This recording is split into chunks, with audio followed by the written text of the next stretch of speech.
Okay, अभी तक हम लोग इन विवो टेक्निक्स देख लिए थे जिसमें हम लोग क्लोनिंग कर रहे थे। इन विवो टेक्निक्स के अंदर में हम लोग क्या क्या देख लिए थे? इन विवो टेक्निक्स में हम लोग ये देख लिए थे कि कैसे हम लोग अलग अलग तरीके के वेक्टर्स का यूज करके क्लोनिंग कर सकते हैं। डिफरेंट डिफरेंट तरीके के वेक्टर देखे हमने। कुछ प्लाज्मिड बेस्ड वेक्टर देखा। प्लाज्मिड बेस्ड वेक्टर में हमने एग्जांपल देखा PBr322 का, उसके बाद PUC का। ठीक, प्लाज्मिड बेस्ड वेक्टर के बाद फेज बेस्ड वेक्टर आया।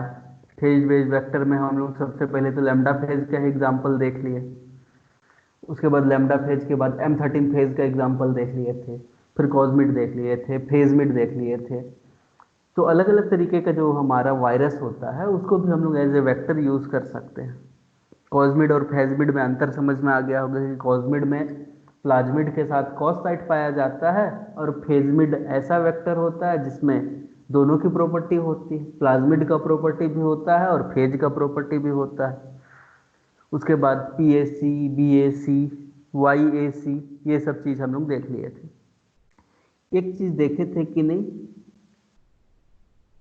हाँ ये चीज भी देख लिए थे कि ईस्ट आर्टिफिशियल क्रोमोसोम और ह्यूमन आर्टिफिशियल क्रोमोसोम में रिकॉम्बिनेशन का रेट बहुत ज्यादा होता है। और रिकॉम्बिनेशन का रेट बहुत ज्यादा होने की वजह से क्या देखने को मिलता है हम लोग को, वहां पे हम लोग उसका यूज सीक्वेंसिंग के लिए नहीं कर सकते। बस एक दिक्कत यही होता है हम लोग का ईस्ट आर्टिफिशियल क्रोमोसोम और ह्यूमन आर्टिफिशियल क्रोमोसोम के साथ।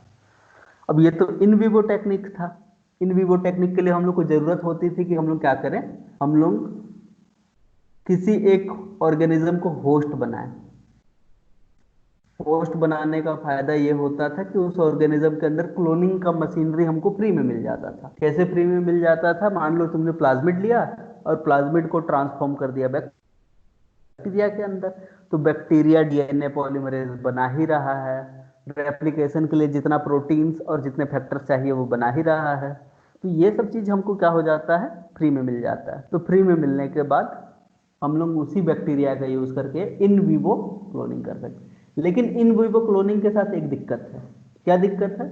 कि जब तुमको इन विवो क्लोनिंग करना होगा तुमको बैक्टीरिया का कल्चर करना पड़ेगा, या फिर जिस भी ऑर्गेनिज्म को होस्ट बना रहे हो उसको तुमको कल्चर करके रखना पड़ेगा। तो ये एक दिक्कत वाली बात हो सकती है। और दूसरी बात कि क्या होता है, वो थोड़ा स्लो प्रोसेस है। तो क्लोनिंग का एक तरीका हो सकता है जिसको हम लोग बोलते हैं in vitro cloning. In vitro cloning का मतलब ये है कि हम लोग क्लोनिंग कर रहे हैं तो किसमें कर रहे हैं, we are cloning in vitro condition. Lab के अंदर हम लोग क्या करवा रहे हैं, क्लोनिंग करवा रहे हैं। और लैब के अंदर जो हम लोग क्लोनिंग करवाते हैं वो एक तरीके से करवाते हैं, एक प्रोसेस से करवाते हैं जिसको कहा जाता है PCR का जो फुल फॉर्म निकल के आता है वो निकल के आता है पॉलीमरेज चेन रिएक्शन। पहली सर, बात तो ये सब, हाँ एक्सप्रेशन वेक्टर के बारे में सर कुछ। हाँ उसके बारे में पढ़ेंगे। पहले क्लोनिंग सीख लेते हैं, उसके बाद एक्सप्रेशन पे आते हैं। क्लोनिंग वेक्टर और एक्सप्रेशन वेक्टर में केवल इतना सा अंतर होता है ना, अगर पूछ ही लिया हो तो सिंपल सा चीज समझो। क्लोनिंग वेक्टर में ओरी सीक्वेंस जो होता है वो रिलैक्स प्लाज्मिड का होता है ताकि कॉपी नंबर इंक्रीज हो। जबकि एक्सप्रेशन वेक्टर में क्या होता है, प्रमोटर का जो स्ट्रेंथ होता है, जो प्रमोटर होगा ना जीन के आगे, वो प्रमोटर स्ट्रॉन्ग प्रमोटर रहेगा और स्ट्रॉन्ग प्रमोटर होने की वजह से उसका एक्सप्रेशन तेजी से हो सकता है। केवल इतना सा अंतर है। अगर तुम प्लाज्मिड भी ले रहे हो ना तो प्लाज्मिड में सेम वही ओरी रहने दो, लेकिन जो तुम कंस्ट्रक्ट डाल रहे हो, जीन का कंस्ट्रक्ट बना के डाल रहे हो, उसके आगे प्रमोटर स्ट्रांग लगाओ ताकि उसका एक्सप्रेशन हो। तो वो वेक्टर जिसमें एक्सप्रेशन ज्यादा अच्छे से हो सकता है उसको एक्सप्रेशन वेक्टर बोल देते हैं हम। आया बात समझ में? वो एक्सप्रेशन जी सर। वेक्टर होता है। जस्ट एक सेकेंड, गर्मी लग रहा है।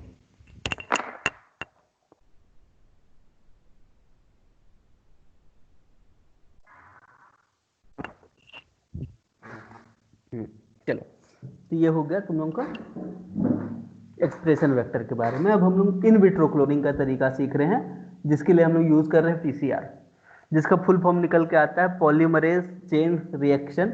और इसकी डिस्कवरी जो थी वो की थी एक साइंटिस्ट ने जिनका नाम था कैरी मुलिस। ईयर मेरे को याद नहीं है, लेकिन तुम लोग कहीं से सर्च करके लिख लेना कि कौन से ईयर में किया था। अब दूसरी बात ये चीज समझो कि जो पीसीआर है वो एक रिएक्शन है, और जिस मशीन के अंदर हम लोग इस रिएक्शन को परफॉर्म करवाते हैं वो मशीन या फिर वो इंस्ट्रूमेंट जो होता है, वो इंस्ट्रूमेंट का नाम होता है थर्मोसाइक्लर। तो तुम लोग जो बोलते हो ना पीसीआर है पीसीआर है पीसीआर है, वो पीसीआर एक्चुअल में नहीं है। पीसीआर उस मशीन के अंदर चलने वाला एक रिएक्शन है, और जिस मशीन के अंदर पीसीआर हो सकता है उस मशीन का नाम क्या निकल के आता है? थर्मोसाइक्लर आता है। तो जो तुम्हारे लैब में इंस्ट्रूमेंट रखा हुआ है जिसका यूज कर सकते हो तुम लोग फॉर परफॉर्मिंग पीसीआर रिएक्शन, उस मशीन का नाम है थर्मोसाइक्लर। थर्मोसाइक्लर की एक प्रॉपर्टी होती है, खास प्रॉपर्टी होती है कि यहाँ पे टेम्परेचर का फ्लक्चुएशन बहुत फास्ट हो सकता है।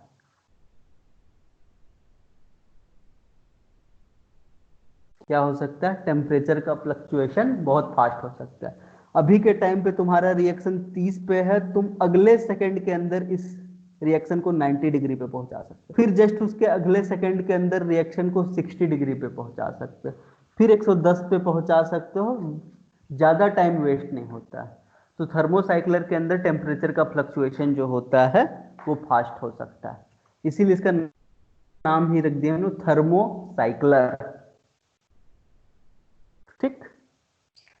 लेकिन थर्मोसाइक्लर के साथ एक दिक्कत है। थर्मोसाइक्लर के अंदर जब हम लोग पीसीआर रिएक्शन कराते हैं तो इसका लिमिटेशन ये है कि हम लोग ज्यादा बड़ा साइज का डीएनए जो है वो यहाँ पे क्लोन नहीं कर सकते हैं। हम लोग का लिमिटेशन है 5 केबी तक का डीएनए हम लोग क्या कर पाते हैं? अच्छे से क्लोनिंग कर पाते हैं। तो this is our limitation. Maximum 5 KB तक का डीएनए जो है वो हम लोग क्या कर पाते हैं?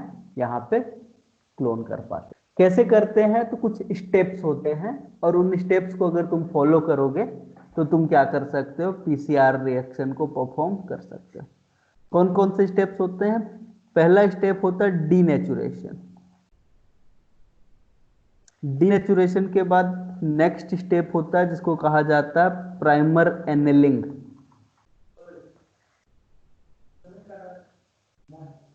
और प्राइमर एनेलिंग के बाद जो नेक्स्ट स्टेप होता है उसको कहा जाता है एक्सटेंशन। तो कभी कभी तुम लोग को कुछ और स्टेप्स हो सकता है, जैसे कि यहां पे लिखा हुआ मिल सकता है प्री डीनेचुरेशन,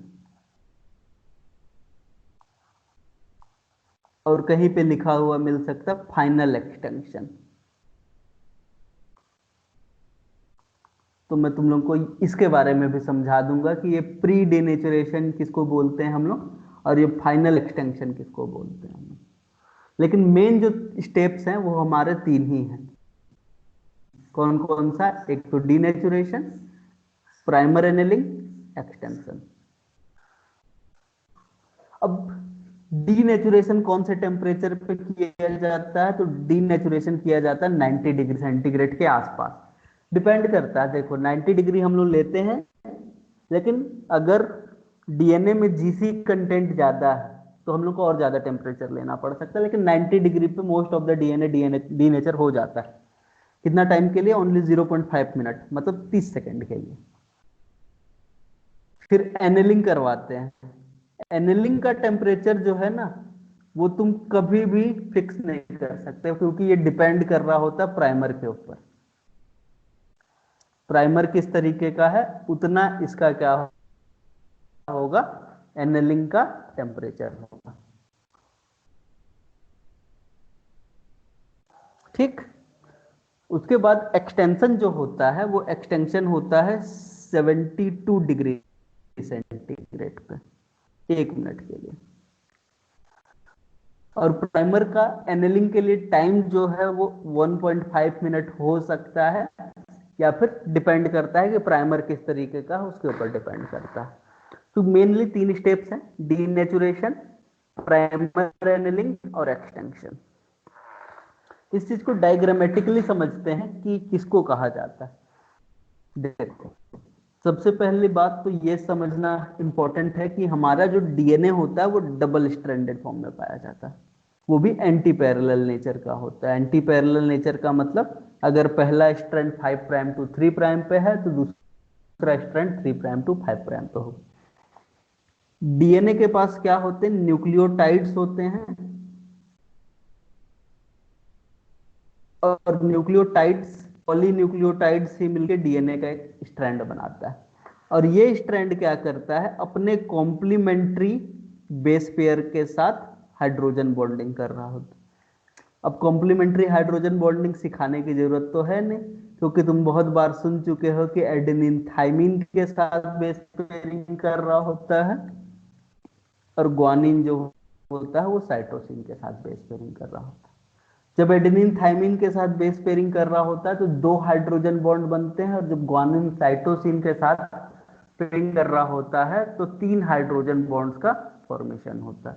और हाइड्रोजन बॉन्ड की वजह से ही क्या देखने को मिलता है तुमको, 2 स्ट्रैंड एक दूसरे से जुड़े हुए देखने को मिलते हैं।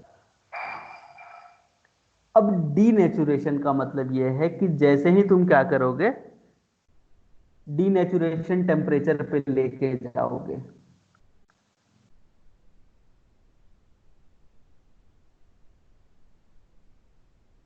डीनेचुरेशन टेम्परेचर का मतलब हम लोग क्या बोल रहे हैं, लगभग 92 से 94 डिग्री सेंटीग्रेड। कितना देर के लिए, 0.5 मिनट के लिए। डीनेचुरेशन का मतलब यह होता है कि जो डबल स्ट्रैंडेड डीएनए है वो किस में कन्वर्ट हो जाएगा, single stranded form of the DNA में कन्वर्ट हो जाएगा। तो डीनेचुरेशन का मतलब ये होता है कि double stranded form of the DNA is converted into single stranded form of the DNA. Reason क्या है डबल स्ट्रैंडेड डीएनए का सिंगल स्ट्रैंडेड फॉर्म में कन्वर्ट होने का, तो यहाँ पे जो बेस पेयरिंग हो रही होती है एडेनिन का थाइमिन के साथ, थाइमिन का एडेनिन के साथ, ग्वानिन का साइटोसिन के साथ, और साइटोसिन का ग्वानिन के साथ, वो हाइड्रोजन बॉन्डिंग टूट जाता है। इतने टेम्परेचर पे क्या हो जाते हैं, हाइड्रोजन बॉन्ड ब्रेक हो जाते हैं। और हाइड्रोजन बॉन्ड टूटने की वजह से तुम्हारा ये रहा डीएनए का 5 प्राइम, ये रहा 3 प्राइम, ये रहा 3 प्राइम, और ये रहा डीएनए का 5 प्राइम। तो इसको कहते हैं हम लोग डीनेचुरेशन। डीनेचुरेशन होने के बाद double stranded form single stranded form में कन्वर्ट हो चुका है। अब कराते हैं हम लोग प्राइमर एनेलिंग।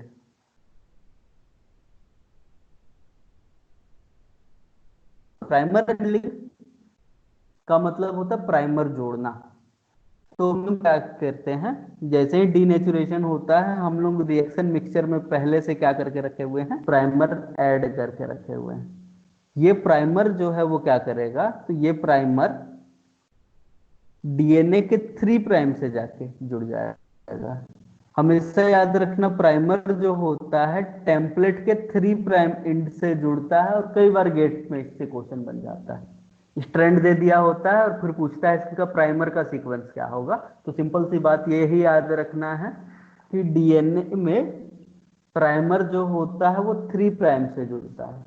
और दूसरी बात ये याद रखना है कि primer 5 prime to 3 prime orientation में लगा हुआ होता है। ऐसा क्यों होता है, क्योंकि जब प्राइमर ऐड होता है तो प्राइमर का काम होता है 3 प्राइम हाइड्रोक्सी। 3 प्राइम हाइड्रोक्सी रहेगा तभी क्या हो सकता है, यहाँ पे रेप्लिकेशन हो सकता है। तो प्राइमर एनेलिंग हो गया। अब देखो यहाँ पे जो प्राइमर यूज कर रहे हैं वो क्या होता है, तो प्राइमर भी एक शॉर्ट न्यूक्लियोटाइड का सीक्वेंस होता है। और ये जो शॉर्ट न्यूक्लियोटाइड का सीक्वेंस है वो 15 से 20 न्यूक्लियोटाइड का हो सकता है। अब ये डीएनए भी हो सकता है, आरएनए भी हो सकता है, लेकिन यहाँ पे जो प्राइमर यूज होता है वो डीएनए होता है। DNA primer is used.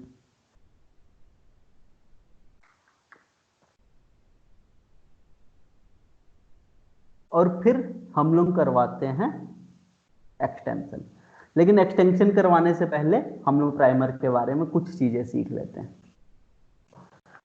चलो, तो प्राइमर के बारे में पहला चीज तो ये समझ लो कि दो टाइप के प्राइमर, एक होता है फॉरवर्ड प्राइमर और एक होता है बैकवर्ड प्राइमर।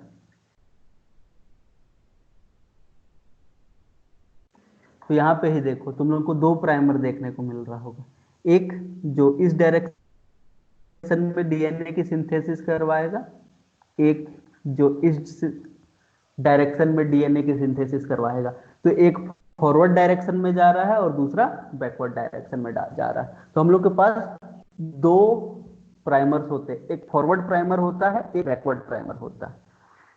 दूसरी बात ये कि जो फॉरवर्ड और बैकवर्ड प्राइमर होते हैं दोनों एक दूसरे के कॉम्प्लीमेंट्री नहीं होने चाहिए। Both primers are not complementary.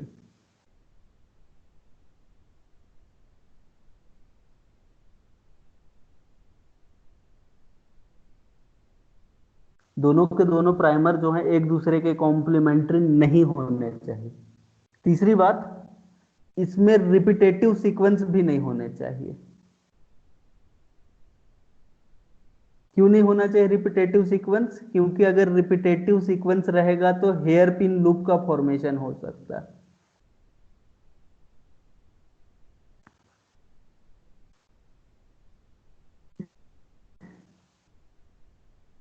और 80 जीसी कंटेंट की बात करोगे तो 50-50% होना चाहिए। जीसी प्लस 80 कंटेंट की बात करोगे तो वो 50% प्लस 50% होना चाहिए, लगभग लगभग।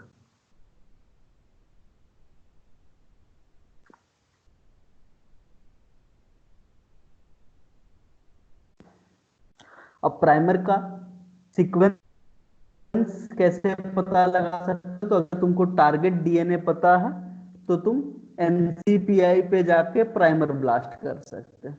प्राइमर ब्लास्ट एनसीबीआई पे एक सॉफ्टवेयर है। तुमको अगर अपना डीएनए पता है, डीएनए का सीक्वेंस जिसका तुमको एम्प्लीफिकेशन करवाना है, उस न्यूक्लियोटाइड सीक्वेंस को ब्लास्ट में डालो और प्राइमर ब्लास्ट कर दो, तुमको दो प्राइमर मिल जाएंगे, फॉरवर्ड प्राइमर, बैकवर्ड प्राइमर। फिर नेक्स्ट बात ये निकल के आती है कि मेल्टिंग टेम्परेचर क्या होगा। किसी भी प्राइमर का मेल्टिंग टेम्परेचर क्या होता है? तो वो निकल के आता है 4G plus C plus 2A plus. मतलब जितना भी जीसी है उसमें 4 का गुणा करो, जितना भी 80 है उसमें 2 का गुणा करो और ऐड कर दो। तो तुम क्या कर सकते हो? मेल्टिंग टेम्परेचर कैलकुलेट कर सकते हो। जैसे कि एक एग्जांपल लेके चलते हैं। मान लो 20 न्यूक्लियोटाइड का एक प्राइमर है, जिसमें से 10 न्यूक्लियोटाइड जो है वो जी एंड सी है और बाकी बचे हुए 10 न्यूक्लियोटाइड ए एंड टी है। तो इसका मेल्टिंग टेम्परेचर कितना होगा? बस तुमको फॉर्मूला में पुट कर देना है वैल्यू, जी प्लस सी, मतलब जी और सी मिला के कितने हैं? 10 न्यूक्लियोटाइड। ए प्लस टी, ए और टी मिला के कितने न्यूक्लियोटाइड्स हैं?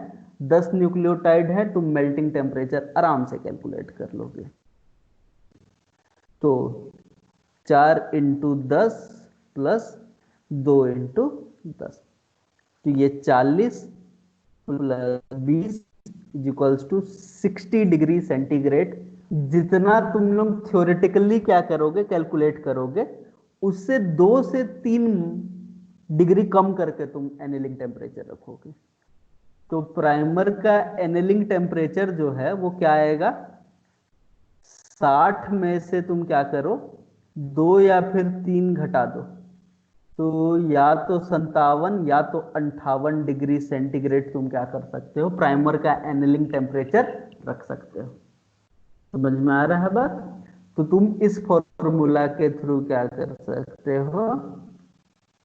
मेल्टिंग टेम्परेचर या फिर एनेलिंग टेम्परेचर कैलकुलेट कर सकते हो। लेकिन ये जो कैलकुलेशन हो थ्योरेटिकल कैलकुलेशन होगा, तुम एक्चुअली तो नहीं बोल सकते हो फिर भी। तो ये हुआ तुम्हारे प्राइमर के बारे में थोड़ा सा चीज।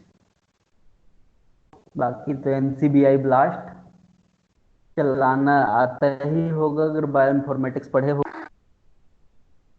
नहीं तो बहुत इजी प्रोसेस है, सीख सकते हो, कोई ज्यादा बड़ी बात नहीं। ठीक, तो ये हुआ प्राइमर की बात। अब ये प्राइमर का जो एनिलिंग करवा रहे हैं उसके लिए जो टेम्परेचर रखना है, वो टेम्परेचर जो है वो वेरी कर सकता है। क्या कर सकता है? टेम्परेचर वेरी कर सकता है। कितना से कितना के बीच में वेरी कर सकता है? तो वो 35 से लेके 65 के बीच में वेरी कर सकता है। लेकिन प्राइमर जब एनिल हो रहा होता है, प्राइमर की एनिलिंग हो रही होती है, तो एनिलिंग के दौरान हम लोग स्ट्रिंजेंसी हायर रखते हैं। तो यहां पे during annealing hybridization stringency is higher. अब ये हाइब्रिडाइजेशन का स्ट्रिंजेंसी क्या होता है और इसको ज्यादा क्यों रखना है? देखो, हाइब्रिडाइजेशन का स्ट्रिंजेंसी से मतलब ये है कि जब दो डीएनए एक दूसरे के साथ कॉम्प्लीमेंट्री बाइंडिंग कर रहे हैं तो उसको कहा जाता है हाइब्रिडाइजेशन। और स्ट्रिंजेंसी का मतलब होता है विश्वसनीयता। तो कितना भरोसे, अगर कोई हाइब्रिडाइजेशन हो रहा है तो कितना भरोसेमंद है, तो उसका विश्वसनीयता हम लोग क्या रखते हैं? हायर रखते हैं। कैसे हायर रखा जा सकता है हाइब्रिडाइजेशन का stringency? By increase temperature. Temperature क्या रखो? ज्यादा रखो। और दूसरा चीज, सॉल्ट का कॉन्सेंट्रेशन जो है वो कम रखो। अगर टेम्परेचर ज्यादा है और सॉल्ट का कॉन्सेंट्रेशन तुम्हारे सॉल्यूशन में कम है, तो तुम्हारी स्ट्रिंजेंसी बहुत अच्छी आएगी। ठीक है, तो स्ट्रिंजेंसी के लिए दो चीजें, टेम्परेचर ज्यादा होना चाहिए और सॉल्ट का कॉन्सेंट्रेशन कम होना चाहिए।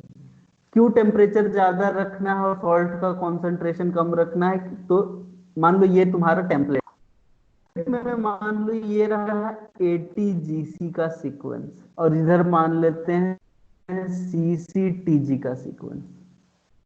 अब यहां पे जो प्राइमर जुड़ेगा वो वही जुड़ सकता है जो इसका कॉम्प्लीमेंट्री होगा। सही बात है, कॉम्प्लीमेंट्री होगा तभी जुड़ेगा। तो ज्यादा टेम्परेचर से हम लोग ये इंश्योर करते हैं कि कॉम्प्लीमेंट्री बाइंडिंग, क्योंकि टेम्परेचर जब ज्यादा होता है तो मिसमैच के चांसेस क्या हो जाते हैं? कम हो जाते हैं। तो यहाँ पे टेम्परेचर जब ज्यादा रहेगा तो मिसमैच के चांसेस जो है वो क्या हो जाएंगे? कम हो जाएंगे। मिसमैच का मतलब देखो, अब इसके साथ TAGCG बाइंड किया है, यहाँ पे TAGG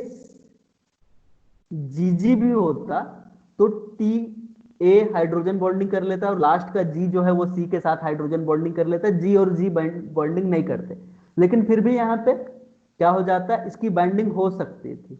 लेकिन जब हमने टेम्परेचर को ज्यादा रखा हुआ है तो जो मिसमैच वाली बाइंडिंग है वो तो हो ही नहीं सकती है।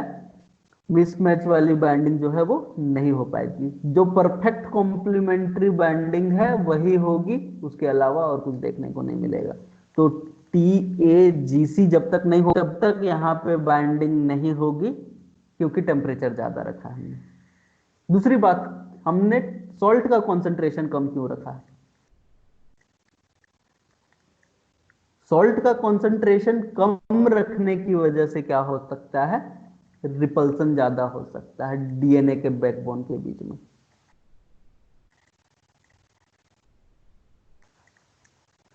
क्योंकि देखो, डीएनए का बैकबोन के ऊपर निगेटिव चार्ज है, इतना तो हम लोग को सिखाने का जरूरत नहीं है।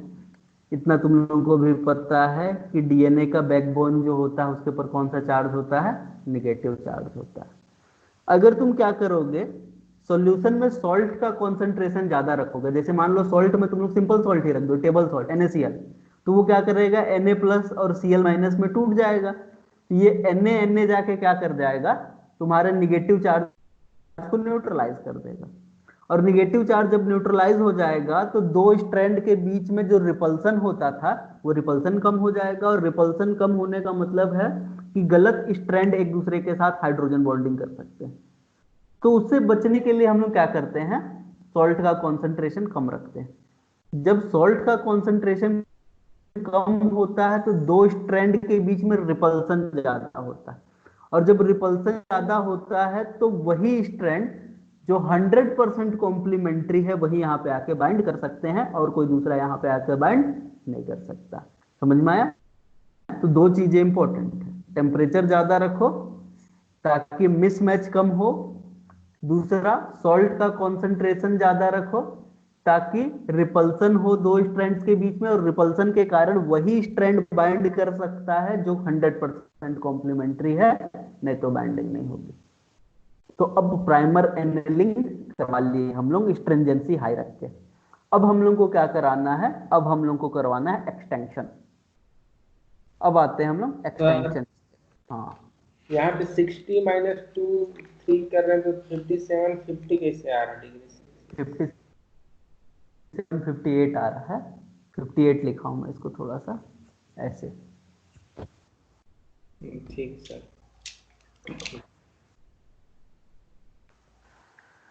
ठीक, तो अब आते हैं हम लोग एक्सटेंशन स्टेप के ऊपर।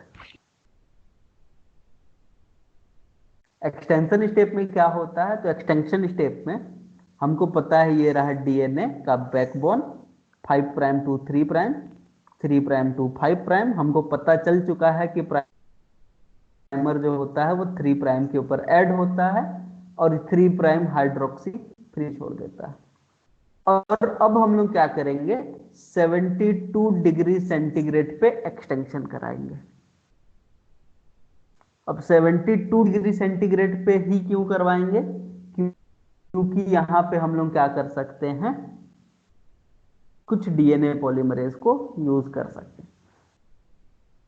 अब देखो हमको क्या करवाना है, एक्सटेंशन का मतलब होता है सिंपल सा रेप्लिकेशन। एक्सटेंशन का मतलब क्या होता है, रेप्लिकेशन। और रेप्लिकेशन के लिए एक एंजाइम की जरूरत पड़ती है जिसे को कहा जाता है डीएनए पॉलीमरेज। अब मैं तुमसे एक क्वेश्चन पूछूं सिंपल सा, कि मान लो ये इस्चेरिचिया कोलाई का डीएनए पॉलीमरेज है।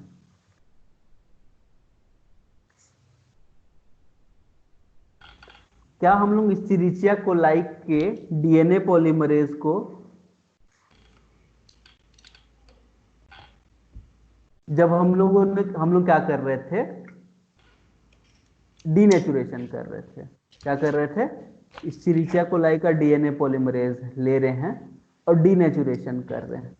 डीनेचुरेशन कितना पे कर रहे हैं, 90 डिग्री सेंटीग्रेड पे मान लो। तो 90 डिग्री सेंटीग्रेड पे इस्चेरिचिया कोलाई का डीएनए पॉलीमरेज स्टेबल हो रहेगा क्या? नहीं रहेगा सर, नहीं। डीनेचर। तो वो क्या हो जाएगा, प्रोटीन डीनेचर हो जाएगा। तो जब हम लोग denaturation at the 90 degree centigrade कर रहे हैं तो इस्चेरिचिया कोलाई का डीएनए पॉलीमरेज क्या हो जाएगा, डीनेचर्ड हो जाएगा। और डीनेचर्ड होने के बाद वो क्या हो जाएगा, फंक्शन करना बंद कर देगा। तो हम लोग को कोई एक ऐसा एंजाइम चाहिए था जो 90 डिग्री पे क्या कर सके, सरवाइव कर सके। क्योंकि अगर हम लोग इस्चेरिचिया कोलाई का डीएनए पॉलीमरेज लेते थे और जब डीनेचुरेशन टेम्परेचर देते थे तो इस्चेरिचिया कोलाई का डीएनए पॉलीमरेज अपने आप डीनेचर हो जाता था और काम करना बंद कर देता था, तो एक्सटेंशन संभव ही नहीं हो पाता था। तो हमने क्या किया, एक बैक्टीरिया लिया, उस बैक्टीरिया का नाम था Thermus aquaticus.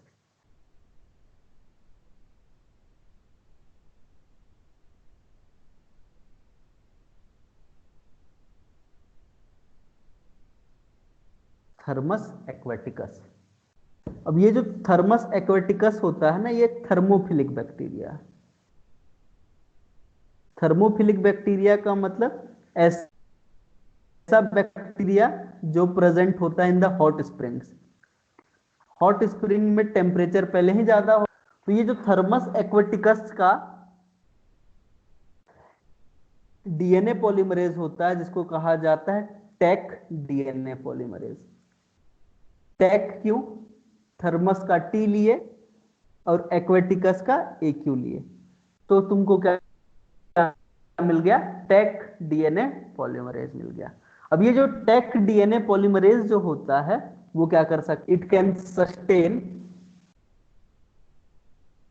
On 90 degree centigrade. पहली बात तो ये 90 डिग्री सेंटीग्रेड पे इसको सस्टेन किया जा सकता है, और दूसरा ये फंक्शन करता है कितने डिग्री सेंटीग्रेड पे? फंक्शन करता है 72 degree centigrade.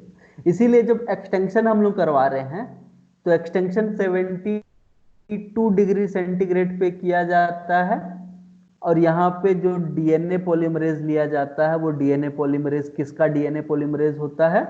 Take DNA polymerase होता है। समझ में आया? इसीलिए एक्सटेंशन स्टेप को हम लोग 72 डिग्री सेंटीग्रेड के ऊपर परफॉर्म करा रहे हैं। अगर हम लोग लेनो फ्रेगमेंट लेते और लेनो फ्रेगमेंट को लेके अगर हम लोग एक्सटेंशन करवाते तो क्या लेनो फ्रेगमेंट काम कर पाता?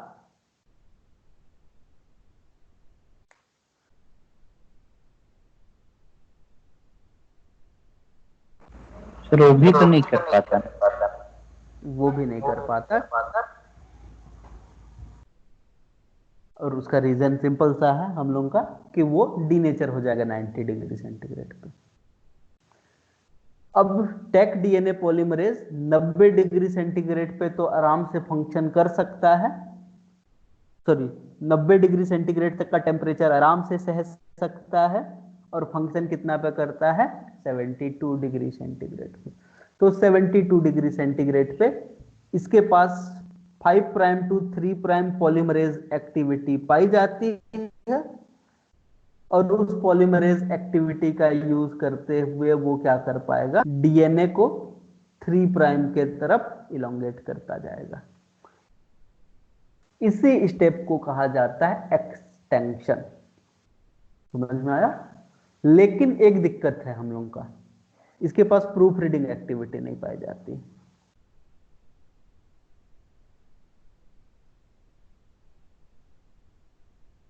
अब प्रूफ रीडिंग एक्टिविटी कौन से डायरेक्शन में होती है, थोड़ा सा बताओ तो मेरे को। 5 प्राइम टू 3 प्राइम। पॉलीमरेज की एक्टिविटी पूछ रहा हूँ, 3 proof prime reading to 5 prime sir. 3 prime to 5 prime exonuclease activity को क्या कहा जाता है? Proofreading activity. तो इसके पास 3 प्राइम टू 5 प्राइम एक्सोन्यूक्लियस की एक्टिविटी एब्सेंट होती है, और उस एक्टिविटी के एब्सेंट होने की वजह से एरर रेट जो होता है वो ज्यादा होता है। एरर रेट बहुत ज्यादा है। ऐसा माना जाता है कि 105 न्यूक्लियोटाइड में वो एक मिस्टेक कर सकता है।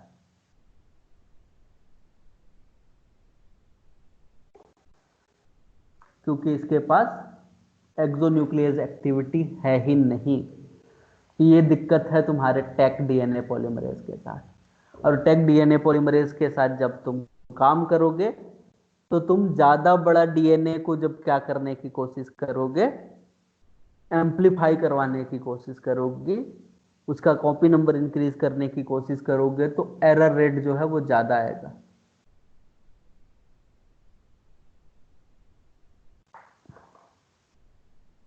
लेकिन तुम इसके अलावा कुछ दूसरे तरीके के डीएनए पॉलीमरेज को यूज कर सकते हो, और वो डीएनए पॉलीमरेज तुमको एरर रेट कम देंगे। तो फॉर इंक्रीजिंग एफिशिएंसी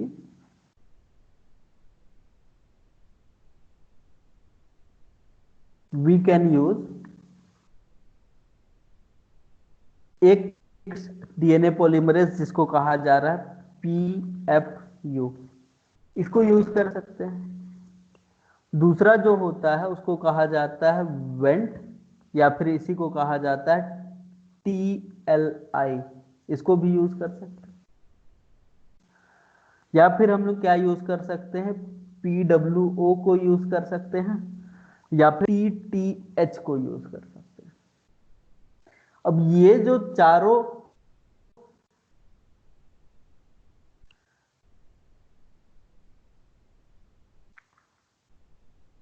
तुमको क्या दिख रहे हैं, चारों ने, ये तीनों नहीं, चारों ही, चारों की बात करो तो चारों के पास 5 प्राइम टू 3 प्राइम पॉलीमरेज की एक्टिविटी होती ही है। वो तो तुम्हारे टेक डीएनए पॉलीमरेज के पास भी था, लेकिन इसके अलावा 3 prime to 5 prime exonuclease activity भी पाया जाता है इसके पास। इसका मतलब यह है कि प्रूफ रीडिंग एक्टिविटी भी इन लोगों के पास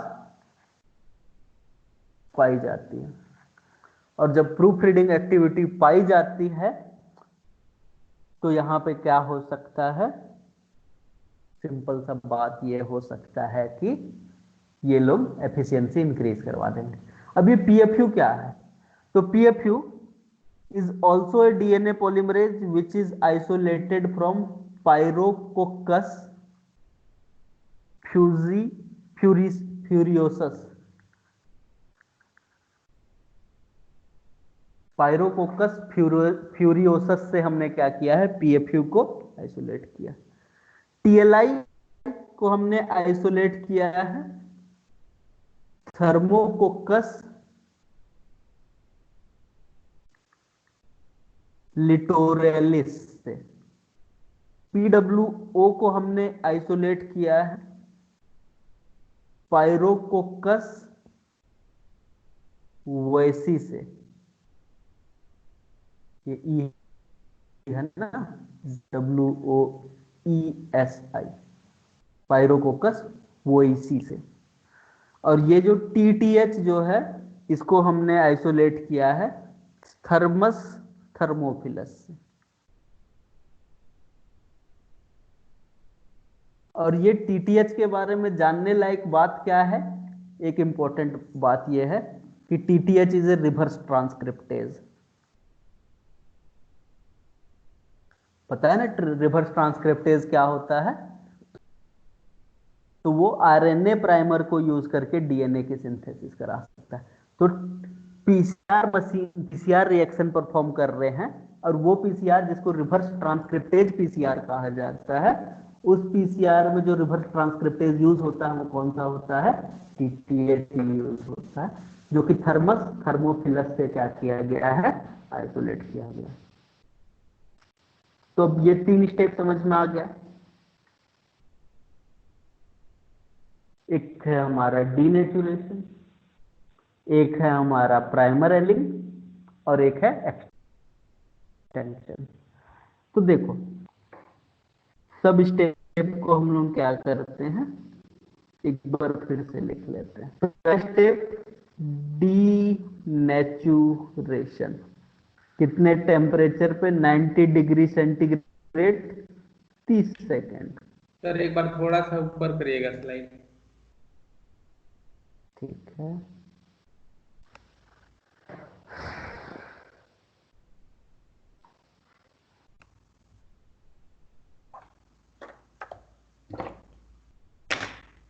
हाँ हो गया सर।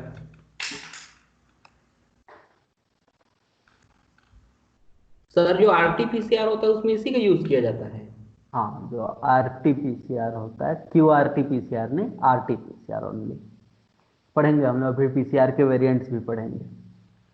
तो ये हो गया डीनेचुरेशन।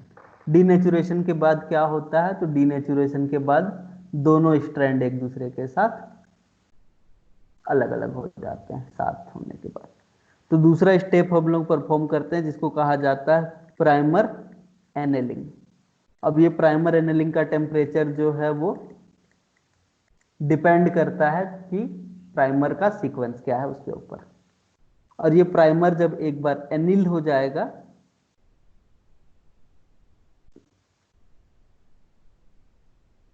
तो हम लोग क्या करवा सकते हैं, एक्सटेंशन करवा सकते हैं। अब पता ही है कि एक्सटेंशन की कितने टेम्परेचर पे करवाना है? अगर तुम टेक डीएनए पॉलीमरेज यूज कर रहे हो तो 72 डिग्री सेंटीग्रेड पे करवाओगे। ये लगेगा तुमको 1.5 मिनट, ये लगेगा लगभग 1 मिनट। और जब एक्सटेंशन करवाओगे तो एक्सटेंशन की वजह से इस प्राइमर का यूज करते हुए डीएनए का रेप्लिकेशन कर दिया जाएगा और एक स्ट्रैंड से टोटल 2 स्ट्रैंड्स का फॉर्मेशन हो जाएगा। अब मैंने यहाँ पे स्टार्टिंग में 2 स्टेप्स लिखा था, एक था, अब देखो, अब तुम चाहो ना तो इन तीनों स्टेप्स को कई बार परफॉर्म कर सकते हो। एक्सटेंशन हुआ, फिर से इसको कौन से फेज में भेज सकते हो? डीनेचुरेशन वाले फेज में भेज सकते हो। फिर दो स्ट्रैंड बने हैं, दोनों स्ट्रैंड फिर से सेपरेट होंगे, 4 स्ट्रैंड्स का फॉर्मेशन होगा। लेकिन ये प्री डीनेचुरेशन, फाइनल एक्सटेंशन, ये क्या होता है? तो देखो, जब तुम पहली बार क्या करवा रहे हो, मान लो ये तुम्हारा टारगेट डीएनए है, टारगेट डीएनए को तुम पहली बार क्या करवा रहे हो, उसका पीसीआर कराने जा रहे हो, तो तुम डीनेचुरेशन से पहले भी एक स्टेप फॉलो करते हैं, उसको कहा जाता है प्री डीनेचुरेशन। कितने डिग्री सेंटीग्रेड पे? 90 डिग्री सेंटीग्रेड पे ही करेंगे। कितना टाइम के लिए? लगभग 1 मिनट के लिए। और ये प्री डीनेचुरेशन का काम बस ये इंश्योर करना होता है कि डीनेचुरेशन जो है वो अच्छे से होगा, स्ट्रैंड्स जो है वो एक दूसरे से सेपरेट हो जाएंगे पहली बार। उसके बाद फिर denaturation, primer annealing, primer annealing के बाद एक्सटेंशन, एक्सटेंशन के बाद मान लो तुमने 10 बार इसी साइकिल को रिपीट किया। कितने बार रिपीट किया? 10 टाइम रिपीट किया। 10 टाइम रिपीट करने के बाद तुम क्या करोगे? थोड़ा सा और टाइम दोगे एक्सटेंशन के लिए, जिसको कहा जाता है फाइनल एक्सटेंशन।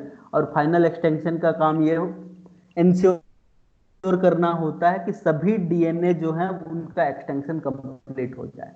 तो ये फाइनल एक्सटेंशन भी 72 डिग्री सेंटीग्रेड पे लास्ट 1 से 1.5 मिनट के लिए रख सकते हो तुम। ठीक, तो ये 2 स्टेप।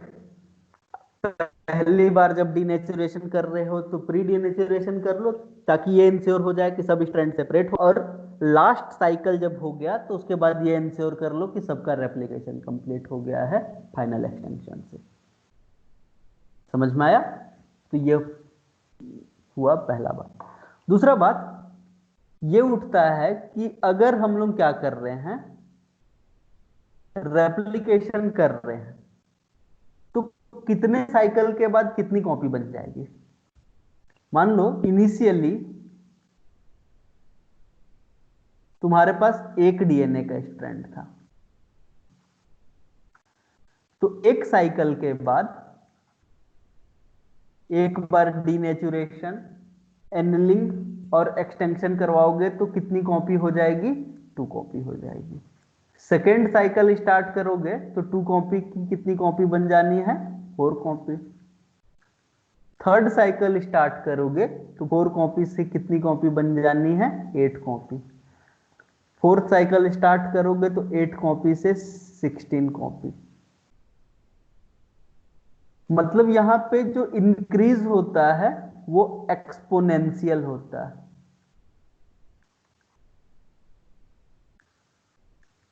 तो कॉपी नंबर में इंक्रीज जो होता है वो कैसा होता है? एक्सपोनेंशियल होता है।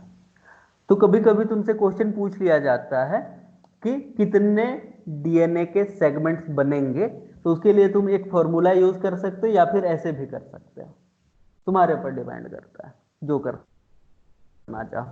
तो एक फॉर्मूला क्या है? Number of DNA after replication. इसको NF भी लिख सकते हैं, मतलब final number of the DNA. इसके लिए फॉर्मूला ये है, initial number of the DNA into 2 to the power में n। ni का मतलब क्या है यहाँ पे? Initial number of DNA. यहां पे n का मतलब क्या है? Number of repeats. या फिर नंबर ऑफ साइकिल्स, और ये एफ का मतलब है फाइनल डीएनए कितना, फाइनल नंबर ऑफ डीएनए। ये फॉर्मूला को यूज करते हुए तुम चाहो तो कैलकुलेशन को कर सकते हो। जैसे तुमसे पूछ दिया जाए कि अगर इनिशियली तुम्हारे पास 4 स्ट्रैंड थे, इनिशियली कितने स्ट्रैंड थे, 4 स्ट्रैंड थे, और तुम टोटल क्या कराओ, 4 नंबर ऑफ साइकिल्स परफॉर्म करो, तो बताओ फाइनली कितने स्ट्रैंड्स तुमको मिलेंगे। अब इस क्वेश्चन को सॉल्व करने का 2 तरीका है तुम लोग के पास। पहला तरीका तुम कॉमन सेंस यूज करो, दूसरा तरीका तुम फॉर्मूला यूज करो। चलो जो भी यूज करना है वो यूज करके तुम मेरे को आंसर बता दो।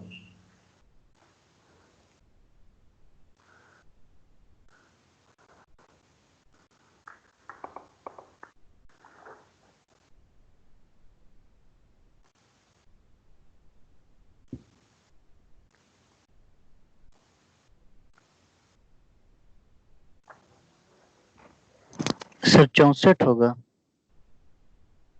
हो सकता है, चलो देखते हैं। एक रेप्लिकेशन हो जाए तो 4 से 8, दूसरा हो जाए तो 8 से 16, तीसरा हो जाए तो 16 से 32, और चौथा हो जाए तो 64। तुम कॉमन सेंस का भी यूज कर सकते हो, फॉर्मूला का भी यूज कर सकते हो। इनिशियली 4 स्ट्रैंड्स थे, 4 हमने साइकिल परफॉर्म किए हैं, तो 4 और 2 गुणे 2 गुणे 2 गुणे 2 गुणे 2, मतलब 2 दूनी 4, 4 दूनी 8, दूनी 16, तो 16 चौके 64। अल्टीमेटली आंसर तुमको सेम ही मिलेगा। तो तुम चाहो तो किसी भी तरीके का यूज कर सकते हो। अगर इनिशियल नंबर ऑफ स्ट्रैंड ज्यादा दिया हुआ है तो फिर फॉर्मूला यूज करना आसान है, और इनिशियल स्ट्रैंड ऑफ कम दिया है तो कॉमन सेंस यूज करना आसान है। कुछ भी करके तुम क्या कर सकते हो, अपना आंसर ला सकते हो। अभी ये तो हुआ बात। दूसरी बात, मान लो कि ये कोई जीनोमिक डीएनए था,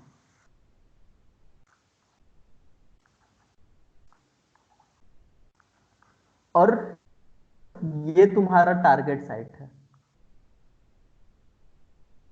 टारगेट साइट जिसका तुमको क्या करवाना है, पीसीआर करना, जिसका रेप्लिकेशन कराना है, जिसका एम्प्लीफिकेशन कराना है।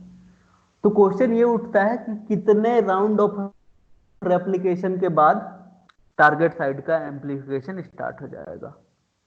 तो तुम क्या करोगे, टारगेट साइट के लिए पहले प्राइमर डिजाइन करोगे। प्राइमर डिजाइन करना तो सीख गए हो, पहले क्या कराओ, इसका डीनेचुरेशन कराओ। जब डीनेचुरेशन करवाओगे तो दोनों स्ट्रैंड एक दूसरे से क्या हो जाएंगे, अलग हो जाएंगे।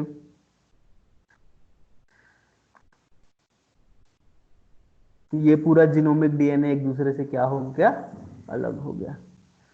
तुम्हारा टारगेट साइड अभी भी वही है। तो तुम क्या किए, पहला राउंड ऑफ रेप्लिकेशन किए। एक लगा तुम्हारा फॉरवर्ड प्राइमर, एक लगा बैकवर्ड प्राइमर। लेकिन सिंपल सा चीज देखो, जब तुमने क्या किया, फॉरवर्ड प्राइमर से एक्सटेंशन किया, तो फॉरवर्ड प्राइमर जो है वो लास्ट तक रेप्लिकेशन करेगा, और बैकवर्ड प्राइमर जो है वो पूरा स्टार्टिंग तक क्या करेगा, रेप्लिकेशन करेगा। तो अभी तुम्हारे टारगेट डीएनए के साथ नॉन टारगेट डीएनए का भी क्या हो रहा है, रेप्लिकेशन। तो डीनेचुरेशन के बाद हमने प्राइमर एनेलिंग करवाया, और प्राइमर एनेलिंग के बाद एक्सटेंशन भी कराया। तो पहला साइकिल में तुमको टारगेट डीएनए के साथ साथ क्या मिल रहा है, नॉन डिजायर्ड फ्रेगमेंट भी मिल रहा है। तो पहला साइकिल से तो तुम्हारा टारगेट डीएनए का ओनली एम्प्लीफिकेशन नहीं है, तो तुम क्या करो, सेकेंड साइकिल स्टार्ट करो। और जब सेकेंड साइकिल स्टार्ट करोगे तो क्या होगा, सेकेंड साइकिल में पहले तो ये रहा तुम्हारा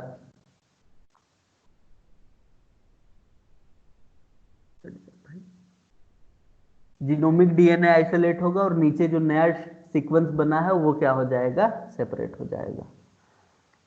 चलो उसको दिखाने का कोशिश करते हैं।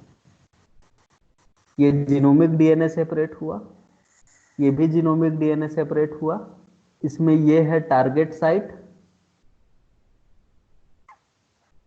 और इसके साथ ही साथ ये जो नया सीक्वेंस बना था वो भी क्या हो गया, सेपरेट हो गया। अगर तुम चाहो तो ये 5 प्राइम 3 प्राइम लिखते हुए चल सकते हो ताकि तुम लोग को ये पता रहे कि प्राइमर कहां पे जुड़ेगा। अब फिर से प्राइमर देखो तो प्राइमर कहां जुड़ेगा, 3 प्राइम के ऊपर, तो एक प्राइमर यहां पे जुड़ेगा।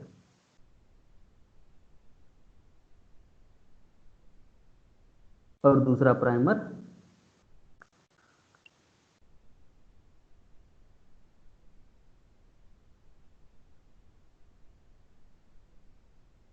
थ्री प्राइम है ये, तो तुम्हारा दूसरा प्राइमर जो है वो यहां पे जुड़ेगा। अच्छा सॉरी, ये 5 प्राइम, तो 5 प्राइम है तो ये प्राइमर यहां पे जुड़ेगा। तो दूसरा साइकिल के बाद क्या हो गया है तुम्हारा,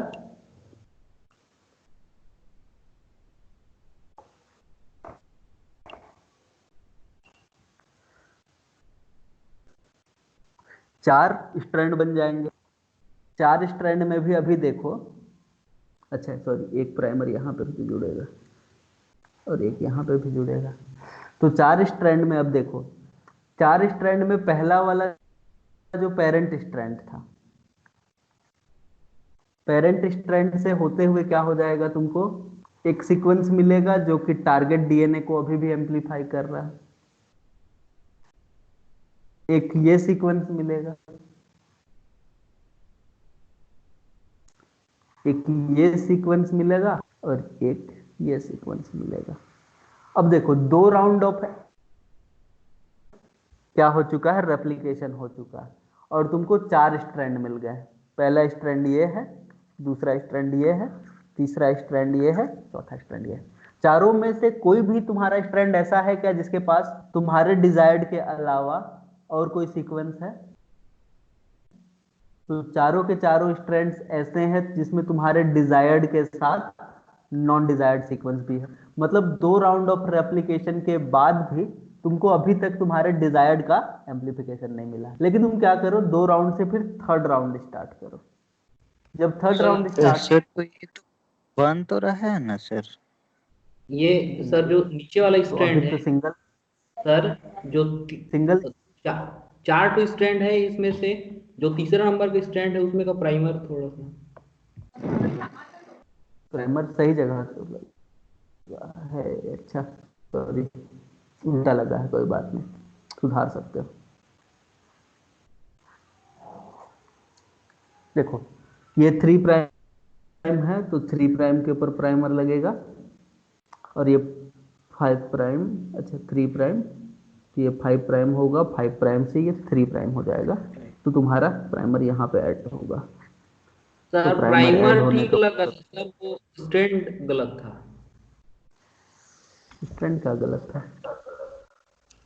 नहीं सर, ठीक था। अच्छा ठीक था, ठीक था। नहीं लेकिन एक ही चीज दोनों में से गलत रही। ठीक है यार। हाँ तो गलत था। तुम्हारा second round of the replication के बाद दो जगह ऐसा स्थिति है सेकेंड और थर्ड में जिसमें एक स्ट्रैंड तो तुम्हारा बन गया है लेकिन दूसरा स्ट्रैंड के पास अभी भी क्या है, जो नॉन डिजायर्ड सीक्वेंस है। तो अब तुम तीसरा राउंड ऑफ रेप्लिकेशन करोगे तो ये वाला स्ट्रैंड और ये वाला स्ट्रैंड का जब रेप्लिकेशन होगा तो तुमको तुम्हारा डिजायर्ड लेंथ का डीएनए मिलना स्टार्ट हो जाएगा। तो ये चीज समझ जाओ कि जब तुम जीनोमिक डीएनए या फिर बड़े साइज का डीएनए का रेप्लिकेशन स्टार्ट करते हो तो third round of the replication के बाद ही तुम्हारा क्या होगा, डिजायर्ड साइज का डीएनए मिलेगा। तो तुम क्या लिख सकते हो यहां पे, third cycle onward our desired DNA sequence get extended. 3 round के बाद ऐसा होगा कि तुम्हारा डिजायर्ड लेंथ का डीएनए बनना स्टार्ट हुआ है। अब फिर क्या होगा, तो तुमको आराम से चीज समझना पड़ेगा। मैं इस चीज को टेबल के फॉर्म में दिखा रहा हूं, आराम से समझने की कोशिश कर। टेबल में पहला टेबल हम लोग ले रहे हैं नंबर ऑफ साइकिल्स का, दूसरा टेबल ले रहे हैं हम लोग डिजायर्ड डीएनए का, तीसरा ले रहे हैं नॉन डिजायर्ड का, और चौथा ले रहे हैं टोटल का। मान लो शुरू में टेम्पलेट एक ही है, सिंगल टेम्पलेट से स्टार्ट कर रहे हैं, सिंगल टेम्पलेट से स्टार्ट किए, जैसे हम लोग फोटो में स्टार्ट किए थे। तो जैसे ही नंबर ऑफ साइकिल एक कराओगे, जैसे ही नंबर ऑफ साइकिल एक कराओगे, टोटल एक टेम्पलेट से 2 डीएनए का सिंथेसिस होगा, और दोनों के दोनों कैसे होंगे, नॉन डिजायर्ड होंगे। दूसरा साइकिल जैसे ही परफॉर्म करोगे, 2 कॉपी से 4 कॉपी बनेगा। तीसरा कॉपी परफॉर्म करवाओगे तो 4 से 8 बनेगा। चौथा करवाओगे तो 16, पांचवा करवाओगे तो 32, और छठवां करवाओगे तो फिर 64। ऐसे ही क्या होता जाएगा, total number of DNA increase होता है। तो अभी के टाइम पे देखो, first round of the replication के बाद तुम्हारा डिजायर्ड वाला डीएनए अभी एक भी नहीं बना। Second round of the replication के बाद भी चारों का चारों सीक्वेंस ऐसा होगा जो तुम्हारा नॉन डिजायर्ड। लेकिन जैसे ही तीसरा राउंड ऑफ रेप्लिकेशन स्टार्ट होगा, 2 कॉपी ऐसा होगा जो डिजायर्ड वाला होगा। 2 कॉपी किसका किसका, तो ऊपर देखो, एक इसका जब रेप्लिकेशन होगा तो तुम्हारे डिजायर्ड लेंथ का, और एक इससे क्या होगा, तुम्हारे डिजायर्ड लेंथ का कॉपी बनेगा। तो 2 बनेगा तुम्हारे डिजायर्ड, 6 बनेगा तुम्हारे नॉन डिजायर्ड लेंथ का। अब तुम्हारे डिजायर्ड वाला 2 कॉपी बन गया, तो अगले बार 2 से 4 कॉपी किसका बन जाएगा, तुम्हारे डिजायर, और बाकी बचा हुआ 12 कॉपी किसका रहेगा,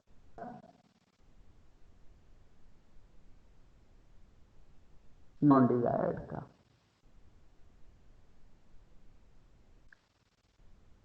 तो 2 कॉपी था, 2 कॉपी से 4 स्ट्रैंड्स अलग अलग हुए, तो 4 डीएनए बना, ठीक है। फिर 4 से 8 बनेगा। लेकिन धीरे धीरे अब क्या हो जाएगा, तुम्हारे नॉन डिजायर्ड वाले का नंबर जो है वो कम होना स्टार्ट हो जाएगा। अब धीरे धीरे तुम्हारे नॉन डिजायर्ड वाले का नंबर क्या होना स्टार्ट हो जाएगा, कम होना स्टार्ट हो जाएगा। और तो तुमको अब ऐसे बना के देखना पड़ेगा। बना के देखोगे तो तुमको क्या पता चलेगा कि अब तुम्हारे डिजायर्ड वाले का एम्प्लीफिकेशन बहुत तेजी से होगा।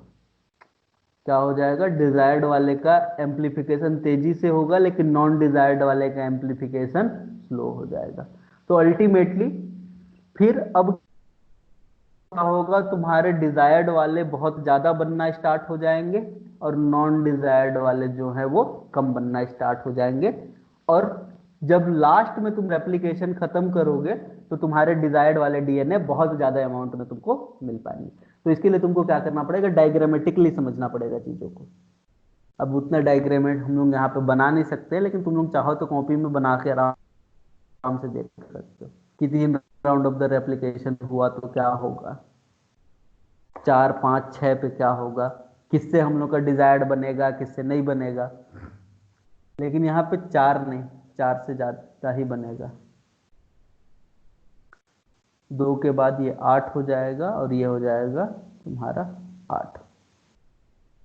क्यों, क्योंकि देखो, एक तो तुम्हारा डिजायर्ड से 4 बन ही गया होगा, लेकिन फिर से 2 ऐसे होंगे,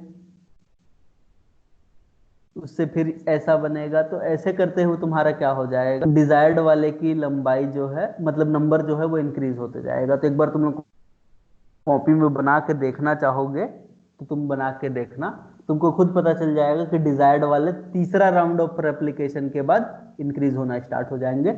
और इंक्रीज जो होगा वो एक्सपोनेंशियल इंक्रीज होगा।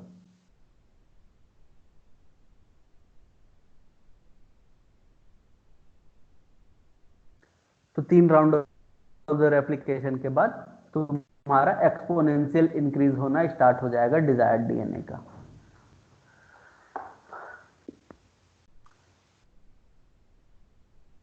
अगर एक बार तुम लोगों को मौका मिले तो कैलकुलेट करके देखना, मैं लिख दे रहा हूं यहाँ पे।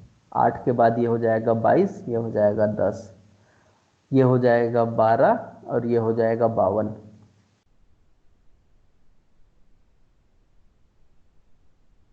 देख रहे नॉन डिजायर्ड वाला धीरे धीरे बढ़ रहा है, जबकि डिजायर्ड वाले का एक्सपोनेंशियल इंक्रीज देखने को तुमको मिल रहा है। फिर अल्टीमेटली लास्ट में ऐसा होगा कि डिजायर्ड बहुत ज्यादा हो जाएगा, नॉन डिजायर्ड का एम्पलीफिकेशन उतना ज्यादा नहीं हो। तो ये हो गया तुम्हारा पीसीआर का कुछ कहानी। अब पीसीआर के बहुत सारे वेरिएंट्स आते हैं, तो उन पीसीआर के वेरिएंट्स के बारे में भी हमको जानना जरूरी है। तो चलो एक एक करके उन वेरिएंट्स के बारे में पढ़ते हैं। पहला वाला पीसीआर कहलाता है टैग्ड पीसीआर। किस लिए यूज किया जाता है? Use for tagging. डीएनए को तुमको टैग करना है तो तुम टैग्ड पीसीआर का यूज कर सकते हैं। जैसे मान लो ये हो गया तुम्हारा डिजायर्ड डीएनए, एक 5 प्राइम से 3 प्राइम ओरिएंटेशन में, दूसरा 3 प्राइम से 5 प्राइम ओरिएंट। तुमको इन दोनों स्ट्रैंड को क्या करना है? टैगिंग करना है। तो जब तुमको दोनों स्ट्रैंड की टैगिंग करना है तो तुम यहाँ पे जो एंजाइम यूज करोगे वो होगा टीडीटी, टर्मिनल डीऑक्सी ट्रांसफरेज। और ये जो टीडीटी है वो टेम्पलेट डिपेंडेंट होता है कि टेम्पलेट इंडिपेंडेंट? थोड़ा सा बताना।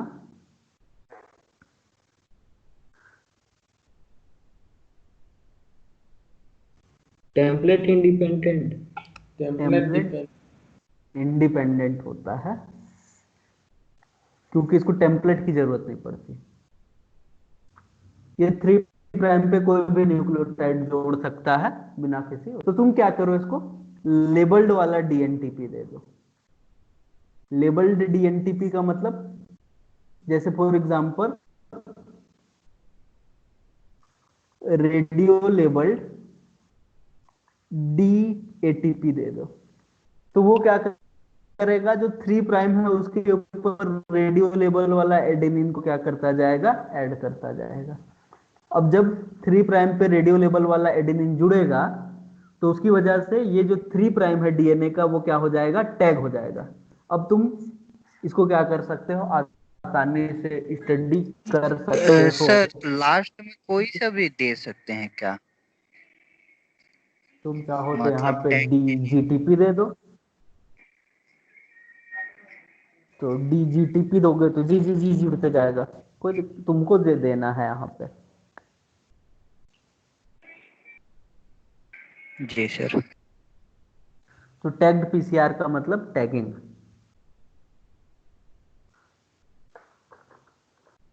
टैग्ड पीसीआर के बाद एक पीसीआर होता है जिसको कहा जाता है reverse transcriptase PCR. Reverse transcriptase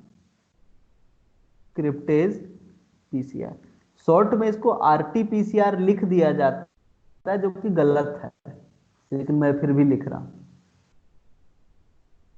क्योंकि बहुत जगह लिखा हुआ है। तो अब तुम क्या कर सकते हो? सर रिवर्स ये समझ नहीं ट्रांसक्रिप्टेज आता है। पीसीआर। तो सर रियल टाइम पीसीआर किसको बोलते हैं? Real time PCR QRT PCR, उसको भी बताऊंगा क्या होता है। उसको क्यूआरटी पीसीआर बोलते हैं, रियल टाइम पीसीआर। इसीलिए मैं बोल रहा हूँ ना, जो कि हम लोग गलत लिख रहे हैं यहाँ पे, लेकिन फिर भी बहुत जगह लिखा गया है तो फिर कोई दिक्कत नहीं। अब आरटीपीसीआर का काम क्या होता है? तो सीडीएनए बनाने के लिए हम लोग यूज कर सकते हैं। क्या कर सकते हैं? सीडीएनए की सिंथेसिस के लिए यूज कर सकते हैं। अब सीडीएनए कैसे बनता है? तो यूकैरियोटिक एमआरएनए ले लो। अब eukaryotic mRNA mature eukaryotic mRNA है। क्या है, मैच्योर यूकैरियोटिक एमआरएनए है, तो उसके 5 प्राइम पे कौन सा न्यूक्लियोटाइड होगा और 3 प्राइम पे कौन सा न्यूक्लियोटाइड होगा? तुम लोग को ऑप्शन दे दे रहा हूं। क्या सर? अगर तुम्हारे पास मैच्योर एमआरएनए है, यूकैरियोट का यूकैरियोटिक मैच्योर एमआरएनए है, तो उस यूकैरियोटिक मैच्योर एमआरएनए के 5 प्राइम पे कौन सा न्यूक्लियोटाइड पाया जाएगा और 3 प्राइम पे कौन सा न्यूक्लियोटाइड पाया जाएगा? सर 3 5 प्राइम प्राइम पे पे, ये होगा ना, एडेनिन। 5 प्राइम पे जो जी का कैप रहेगा। यस, 5 प्राइम पे ग्वानिन पाया जाएगा और 3 प्राइम पे क्या पाया जाएगा? एडेनिन पाया जाएगा। क्योंकि हमको पता है कि मैच्योर एमआरएनए में 7 मेथिल ग्वानोसिन का कैप लगा हुआ होता है और 3 प्राइम पे क्या होता है? पॉली ए टेलिंग होती है। तो ये यूकैरियोट का मैच्योर एमआरएनए है। अगर तुमको इसे सीडीएनए बनाना तो तुमको प्राइमर का ज्यादा जरूरत नहीं है, क्योंकि 3 प्राइम पे क्या है? पॉली ए है। तो तुम्हारा प्राइमर जो है वो कौन सा होगा? पॉली टी होगा। तो पॉली टी तुम लोगे तो तुम्हारा प्राइमर बन गया। पॉली टी प्राइमर के अलावा यहां पे एक एंजाइम यूज करोगे जो है रिवर्स ट्रांसक्रिप्टेज। एग्जाम्पल के लिए टीटीएच। ये रिवर्स ट्रांसक्रिप्टेज क्या करेगा? तो देखो, ये हो गया तुम्हारा एमआरएनए,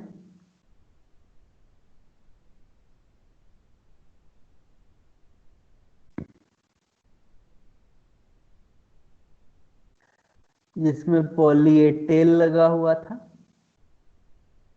पॉली ए टेल के साथ क्या हुआ? पॉली टी का प्राइमर जुड़ गया। जितना भी जुड़ेगा उसके बाद तुम साथ ही साथ यहाँ पे क्या दे के रखे हो? रिवर्स ट्रांसक्रिप्टेज दे के रखे हो। तो ये रिवर्स ट्रांसक्रिप्टेज इस पॉली टी का यूज करते हुए क्या करेगा? एक डीएनए बना देगा। यही जो डीएनए है जो एमआरएनए से बना है, इस डीएनए को क्या कहा जाता है? सीडीएनए कहा जाता है। और ये सीडीएनए का 5 प्राइम है और ये सीडीएनए का 3 प्राइम है। अब ये रिवर्स ट्रांसक्रिप्टेज के पास 3 एक्टिविटी पाई जाती है, समझ जाओ। पहला एक्टिविटी तो तुम लोगों को पता चल गया है, वो क्या है? आरएनए डिपेंडेंट डीएनए पॉलीमरेज की activity. RNA dependent DNA polymerase की एक्टिविटी का मतलब ये है कि ये आरएनए को यूज करके डीएनए की सिंथेसिस कर सकता है। दूसरा, इसी रिवर्स ट्रांसक्रिप्टेज के पास आरएनएज एच की एक्टिविटी भी पाई जाती है। अब याद करो, आरएनएज एच क्या काम करता है? आरएनएज एच क्या काम करता है? Sir DNA RNA hybrid cut करता है। डीएनए आरएनए हाइब्रिड में से किसको कट करता है?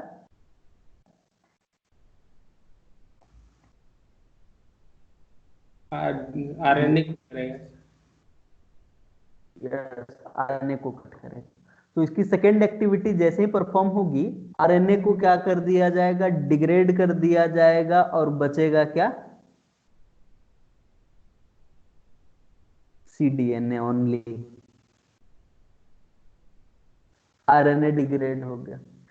अब तीसरी एक्टिविटी इसकी मजेदार, तीसरी एक्टिविटी है डीएनए डिपेंडेंट डीएनए पॉलीमरेज की। मतलब अब ये सीडीएनए को यूज करके क्या कर सकता है? नए डीएनए की सिंथेसिस करा सकता है, लेकिन उसके लिए इसको क्या चाहिए होगा? प्राइमर चाहिए होगा। अब प्राइमर कहां से आएगा? तो 3 एक्टिविटी तो परफॉर्म कर दिया है इसने। तुम्हारे पास एमआरएनए था, तुमने पॉली टी यूज किया, तो ये RNA dependent DNA polymerase activity perform कर दिया। उसके बाद आरएनए और डीएनए का हाइब्रिड था और उसमें से वो आरएनए एक्टिविटी परफॉर्म किया, जिसके कारण आरएनए डिग्रेड हो गया। अब डीएनए डिपेंडेंट डीएनए पॉलीमरेज की एक्टिविटी परफॉर्म करना है और उसके लिए चाहिए उसको 3 प्राइम हाइड्रोक्सिल ग्रुप। तो वो 3 प्राइम हाइड्रोक्सिल ग्रुप कहां से आता है? तो यही सीडीएनए क्या होता है? एक लूप लाइक स्ट्रक्चर बना लेता है, और लूप लाइक स्ट्रक्चर बनाने के बाद अपने ही 3 प्राइम एंड को यूज करते हुए हम लोग क्या कर सकते हैं, डीएनए का सिंथेसिस कर सकते हैं। समझ में आ रहा है बात? तो अपने ही खुद का क्या किया जाता है, 3 प्राइम यूज कर लिया जाता है। लेकिन जब यहाँ पे ये स्ट्रक्चर ऐसे मुड़ता है तो ये सिंगल स्ट्रैंडेड फॉर्म में कन्वर्ट हो जाता है। तो ये क्या हो जाता है, एक single stranded hairpin loop बन जाता है। अब डबल स्ट्रैंडेड सीडीएनए बन चुका है, तीनों का तीनों काम एक ही एंजाइम ने परफॉर्म किया।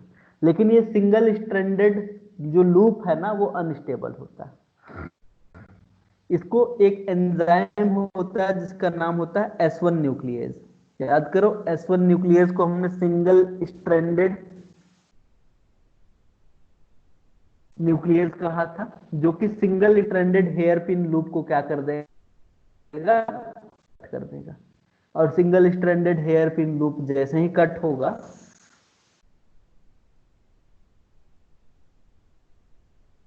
तुम्हारा डबल स्ट्रैंडेड डीएनए बन जाएगा।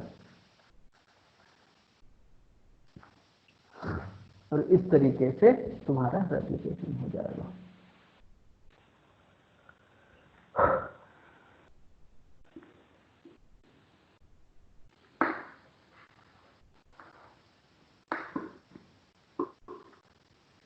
तो एमआरएनए से अब किसकी सिंथेसिस हो चुकी है, सीडीएनए की सिंथेसिस हो चुकी है।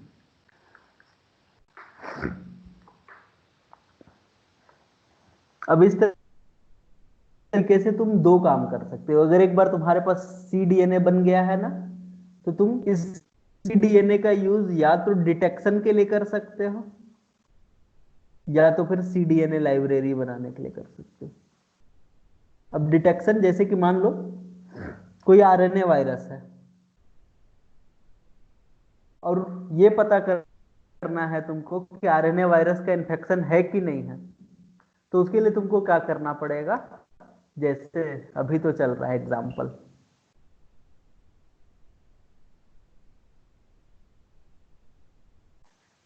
पहचान रहे हो इसको? Yes sir. जिंदगी बर्बाद करके रखा है, और मेरा भी। तो ये है आरएनए वायरस। ये है। अब इसका डिटेक्शन कैसे हो रहा है? तो इसका डिटेक्शन के लिए क्या कर रहे हो तुम लोग, रिवर्स ट्रांसक्रिप्टेज पीसीआर ही तो कर रहे हो ना। तो तुम क्या कर रहे हो, तुम अपने रेस्पिरेटरी ट्रैक्ट से सैंपल कलेक्ट कर रहे हो। अब उससे टोटल आरएनए आइसोलेट कर रहे हो और टोटल आरएनए का रिवर्स ट्रांसक्रिप्शन करवा दे रहे हो। देखो, वहां पे वायरस स्पेसिफिक आरएनए कलेक्ट नहीं हो रहा है, पहले बात बता दे रहा हूं। वहां पे पूरा सैंपल गया है, तुम उस सैंपल में वायरस भी है, वायरस के साथ साथ तुम्हारे खुद के सेल्स भी हैं। तो पहले क्या किया जाएगा, टोटल आरएनए, जितना भी आरएनए है, चाहे वो वायरस का हो चाहे तुम्हारे खुद के सेल्स का है, सबको किस में कन्वर्ट किया जाएगा, सीडीएनए में कन्वर्ट किया जाएगा। तो पहले हम लोग क्या कर रहे हैं, वायरस ले रहे हैं और वायरस को सीडीएनए में कन्वर्ट कर रहे हैं। फिर क्या कर रहे हैं, ये जो सीडीएनए बना हुआ है, इसमें एक स्पेसिफिक प्राइमर यूज कर रहे हैं, जो कि सार्स कोव स्पेसिफिक वायरस, वो चीज है, सार्स कोव 2 स्पेसिफिक प्राइमर है। और ये जो सार्स कोव 2 स्पेसिफिक प्राइमर है, ये प्राइमर रियल टाइम डाटा दे रहा है तुमको। तो इसको समझने के लिए तुमको रियल टाइम पीसीआर भी समझना पड़ेगा, समझा रहा हूं थोड़ा देर। तो अब सार्स कोव स्पेसिफिक प्राइमर का यूज करके हम लोग क्या करवाएंगे, एक्सटेंशन करवाएंगे, और रियल टाइम पीसीआर हो रहा है यहाँ पे। तो यहाँ पे दोनों चीज मिला जुला है ना। पहले तुम रिवर्स ट्रांसक्रिप्शन करके एमआरएनए को सीडीएनए में कन्वर्ट कर रहे हो, फिर उस सीडीएनए में भी तुमने ये देख लिया है कि यहाँ वाला हिस्सा जो है वो सार्स कोव 2 में कंजर्व है। तो उस कंजर्व रीजन के अगेंस्ट में तुमने प्राइमर बना लिया है, जिसको हम लोग बोल रहे हैं सार्स कोव स्पेसिफिक प्राइमर। अब इसी प्राइमर का यूज कर रहे हैं हम लोग रियल टाइम पीसीआर में। और रियल टाइम पीसीआर से तुमको रियल टाइम में पता चल जा रहा है कि एम्प्लीफिकेशन हुआ, मतलब तुम गए।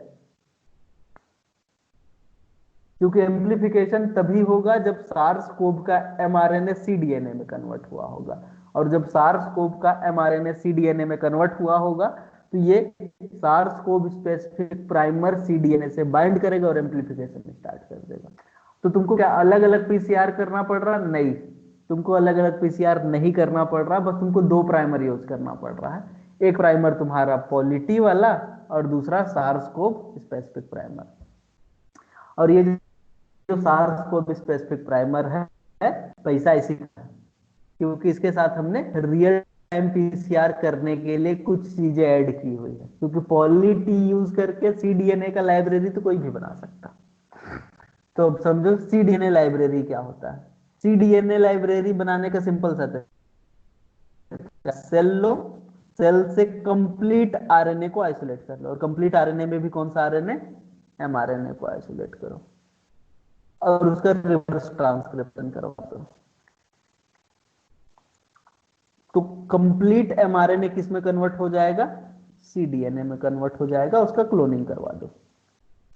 तो क्लोनिंग एक ही बैक्टीरिया में तो होगा नहीं, बहुत सारे बैक्टीरिया में करना पड़ेगा तुमको क्लोनिंग। तो ये जो क्लोनिंग बैक्टीरिया का पॉपुलेशन है, यही क्लोनिंग बैक्टीरिया का पॉपुलेशन क्या कहलाएगा? सीडीएनए का लाइब्रेरी कहलाएगा।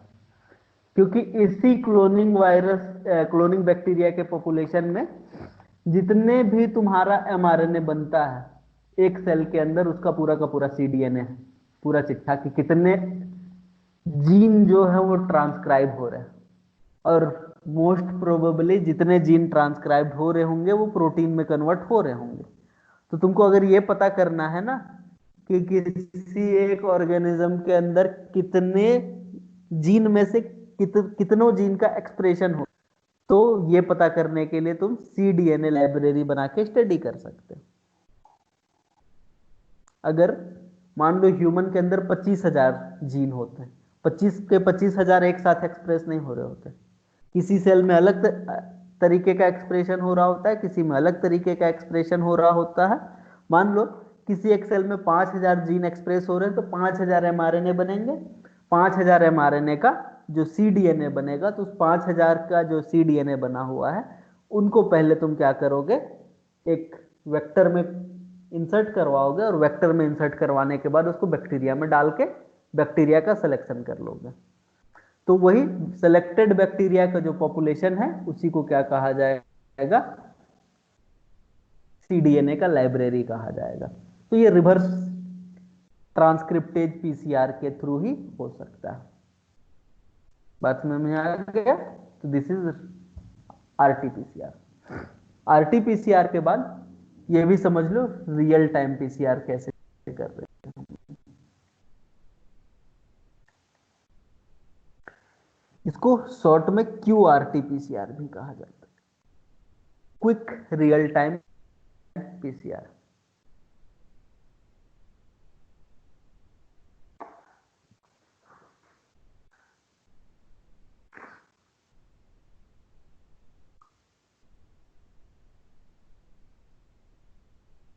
अब आरटीपीसीआर कैसे करना है?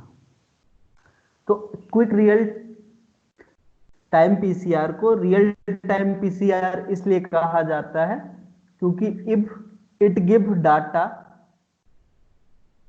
ड्यूरिंग द रेप्लिकेशन या फिर ड्यूरिंग पीसीआर प्रोसेस।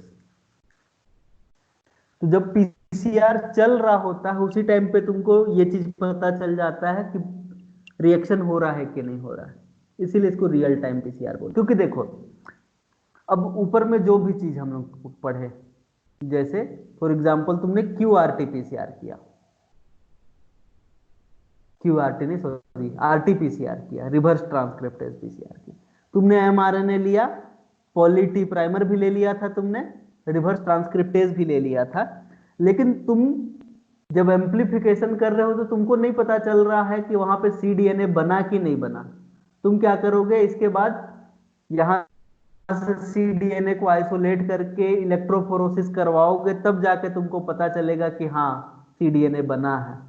क्योंकि पीसीआर मशीन के अंदर तुम झांक के तो देख नहीं रहे कि रिएक्शन चल रहा है कि नहीं चल रहा है, तुम अज्यूम कर रहे हो कि हाँ रिएक्शन चल रहा है। लेकिन रियल टाइम पीसीआर के साथ ऐसा नहीं है। रियल टाइम पीसीआर में तुमको इलेक्ट्रोफोरेसिस करने की जरूरत नहीं है। रियल टाइम पीसीआर में तुमको रियल टाइम में पता चलेगा कि रेप्लिकेशन हो रहा है कि नहीं हो रहा। अब ये चीज कैसे होता है, तो देखो रियल टाइम डाटा पता करने का दो तरीका है हम लोग के पास। एक नॉन स्पेसिफिक तरीका है और दूसरा स्पेसिफिक तरीका है। तो पहले नॉन स्पेसिफिक तरीका समझते हैं। मान ये है कोई एक डीएनए, डिजायर्ड वाला टारगेट डीएनए है जिसका तुम एम्प्लीफिकेशन कर रहे हो, और टारगेट डीएनए की कितनी कॉपी है, यहाँ पे एक ही कॉपी मानना है। अब देखो तुम क्या किए, तुम यहां इस रिएक्शन के दौरान एक केमिकल डाल दिए जिसका नाम है साइबर ग्रीन। साइबर ग्रीन के बारे में तुमको समझना पड़ेगा कि साइबर ग्रीन जो होता है it bind to double stranded DNA. ये डबल स्ट्रैंडेड डीएनए के साथ बाइंड हो जाएगा, लेकिन दिक्कत ये है कोई भी डबल स्ट्रैंडेड हो इससे उसको फर्क नहीं पड़ता।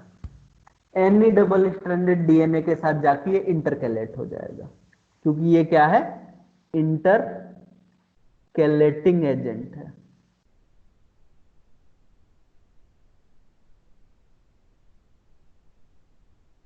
तो साइबर ग्रीन किसी भी डबल स्ट्रैंडेड डीएनए के साथ जाके क्या हो जाएगा, बाइंड हो जाएगा। जैसे कि तुम साइबर ग्रीन डाले तो वो टारगेट डीएनए के साथ भी बाइंड करेगा, और ये साइबर ग्रीन तुमको क्या कर रहा होगा, सिग्नल दे रहा होगा। लेकिन तुमने क्या किया, फर्स्ट साइकिल चलाया, और फर्स्ट साइकिल के बाद तुम्हारा टारगेट डीएनए एक से बढ़ के कितना, दो।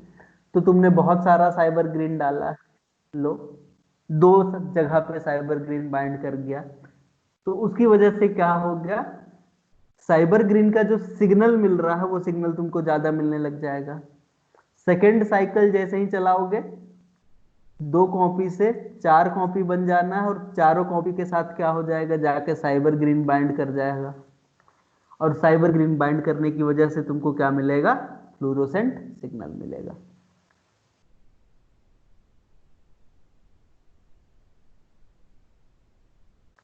कैसा सिग्नल मिल रहा है, फ्लोरोसेंट सिग्नल मिल रहा है।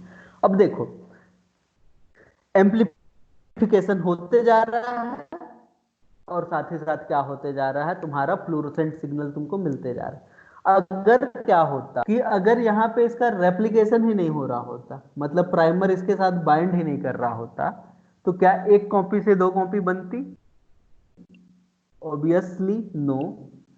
दो कॉपी से चार कॉपी बनती, बिल्कुल भी नहीं। तो जितना सिग्नल तुमको शुरू में मिल रहा है साइबर ग्रीन का, उतना ही सिग्नल मिलता। लेकिन जैसे ही रेप्लिकेशन चलना स्टार्ट हो जाएगा, साइबर ग्रीन बाइंड करता जाएगा, और बाइंड करने की वजह से फ्लोरोसेंट सिग्नल क्या होता जाएगा, हर राउंड ऑफ रेप्लिकेशन के बाद इंक्रीज होता जाएगा। जैसे कि सेकेंड राउंड के बाद तुम थर्ड राउंड का मतलब ये है कि ये चार स्ट्रैंड किस में कन्वर्ट हो जाएंगे, 8 स्ट्रैंड में। और इन 8 स्ट्रैंड के साथ जाके कौन बाइंड करेगा, हमारा साइबर ग्रीन बाइंड करेगा, और सिग्नल जो है वो क्या हो जाएगा, और इंक्रीज हो जाएगा। तो तुम्हारा क्या होते जा रहा है, वहां पे मशीन के अंदर रेप्लिकेशन चलता जा रहा है, और तुमको रियल टाइम में पता चल रहा है कि हाँ रेप्लिकेशन हुआ हुआ हुआ। क्यों, क्योंकि फ्लोरोसेंट सिग्नल क्या होता जा रहा है, इंक्रीज होता जा रहा है। बस तुम पीसीआर का जो थर्मल साइक्लर है उसके ऊपर तुमने क्या कर दिया है, एक डिटेक्टर लगा दिया।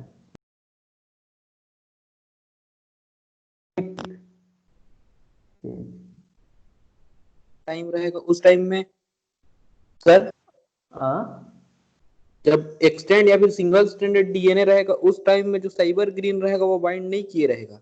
नहीं किए रहेगा। जब तक एम्प्लीफिकेशन नहीं होगा और डबल स्ट्रैंडेड डीएनए नहीं बनेगा तब तक बाइंडिंग नहीं होगी। जी सर। लेकिन इसके साथ एक दिक्कत है। क्या दिक्कत है पता है, अगर प्राइमर डाइमर बन जाए प्राइमर डाइमर किसको बोलते हैं समझते हो?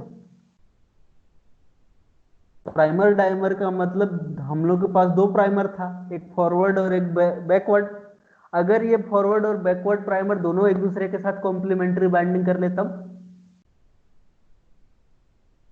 तो भी सिग्नल देगा। डबल स्ट्रैंडेड डीएनए बनेगा।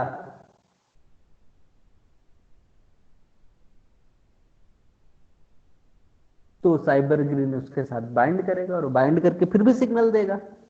तो इस दौरान जब प्राइमर डाइमर बनता है तो उस दौरान ये जो नॉन स्पेसिफिक वाला कंडीशन है वो धोखा दे सकता है तुमको। तो पता लगेगा कि रेप्लिकेशन चल रहा है क्योंकि फ्लोरेसेंट सिग्नल बढ़ रहा है, लेकिन वो फ्लोरेसेंट किसकी वजह से है? प्राइमर डाइमर की वजह से है, ना एम्प्लीकेशन की वजह से। दूसरा क्वेश्चन ये भी उठता है कि साइबर ग्रीन बाइंड कहां पे करता है, तो ये चीज लिख लेना, साइबर ग्रीन बाइंड करता है to minor groove of the DNA.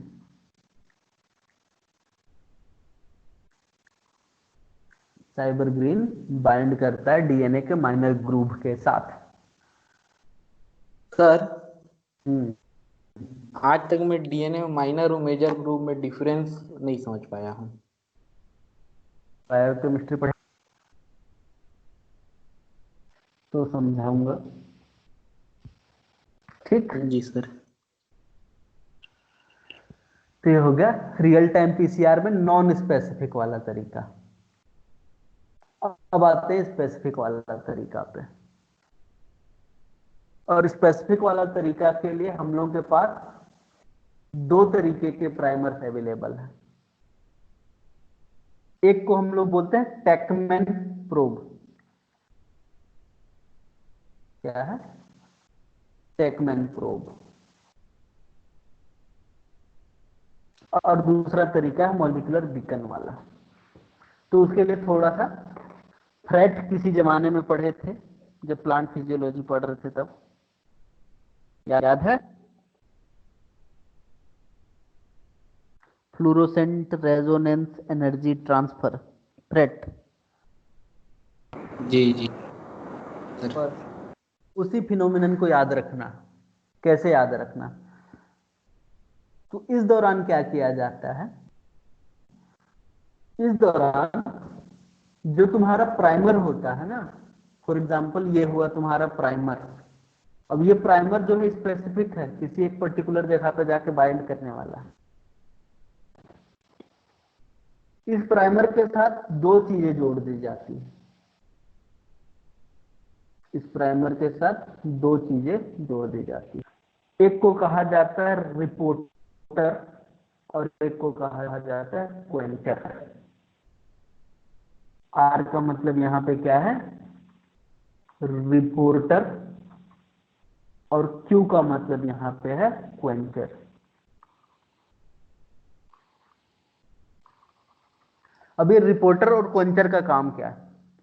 देखो, कोई एक पर्टिकुलर इंटेंसिटी की लाइट दो,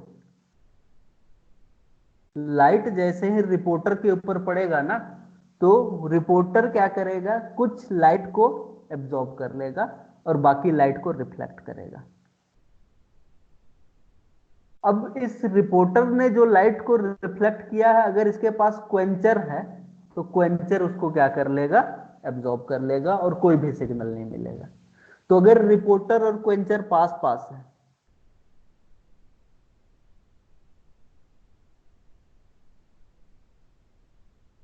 तो कोई सिग्नल नहीं मिलेगा। क्यों सिग्नल नहीं मिलेगा? क्योंकि रिपोर्टर जो सिग्नल दे रहा है उसको क्वेंचर क्वेंच कर जाएगा और तुमको कोई भी सिग्नल नहीं मिलेगा। तो याद करो, फ्रेट किसको बोला था? अगर कोई एक इंटेंसिटी की लाइट हम दे रहे हैं और वहां से कोई एक फ्लूरोसेंस निकल रहा है जिसको क्या कर लिया जाए? किसी दूसरे मॉलिक्यूल के द्वारा एब्जॉर्ब कर लिया जाए, उसी को कहा था हमने फ्रेट। यही फिनोमिनन है फ्रेट। ये यहाँ पे जो हो रहा है, रिपोर्टर का सिग्नल को क्वेंचर के द्वारा क्या कर लिया जा रहा है? क्वेंच कर लिया जा रहा है। तो ये होता है टैकमैन प्रोब। अब ये टैकमैन प्रोब काम कैसे करता है, सिंपल सा चीज समझो। देखो,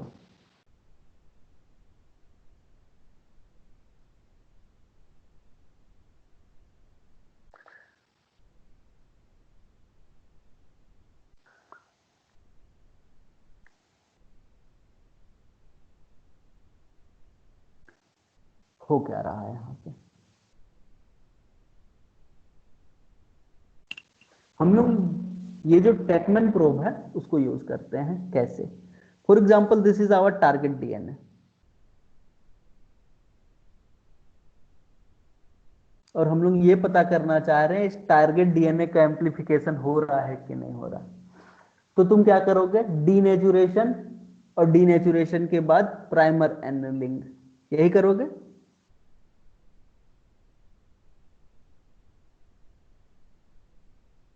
लेकिन यहाँ पे जो प्राइमर ले रहे हो तुम लोग वो टेकमैन प्राइमर है।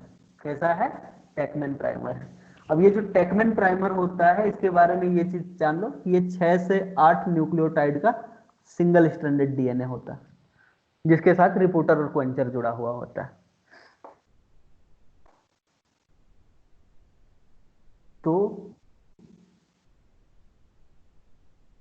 अब ये जो प्राइमर होता है ना वो टारगेट स्पेसिफिक होता है। कैसा होता है, टारगेट स्पेसिफिक होता है।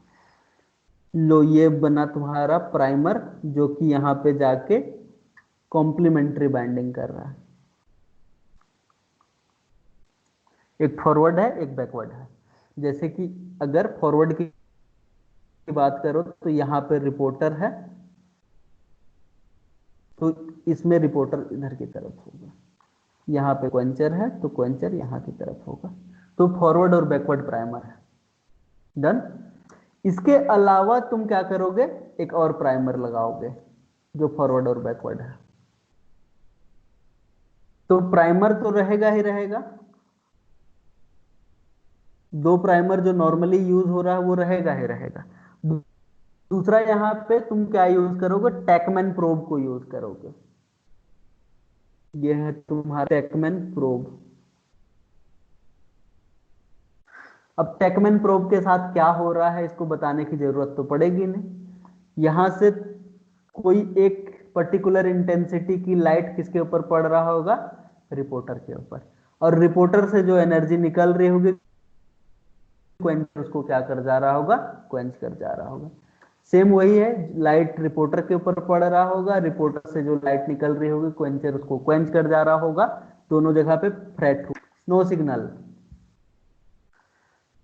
लेकिन तुम यहां पे क्या यूज करोगे, तुम यहां पे यूज करोगे डीएनए पॉलीमरेज 1 फ्रॉम बैक्टीरिया, यानी कि इश्चेरिचिया कोलाई। अब मेरे को डीएनए पॉलीमरेज 1 का क्वालिटी पता है। 3 क्वालिटी होती है उसके पास, 5 prime to 3 prime polymerase, 3 prime to 5 prime exonuclease. लेकिन एक स्पेशल क्वालिटी है वो है 5 प्राइम टू 3 प्राइम एक्सोन्यूक्लियस। तो यहां से डीएनए की सिंथेसिस क्या करी जाएगी, स्टार्ट करी जाएगी। क्या करा जाएगा, डीएनए का सिंथेसिस स्टार्ट करा जाएगा।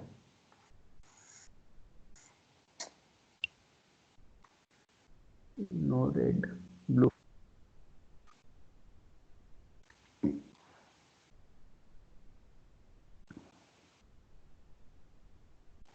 अब ये रहा,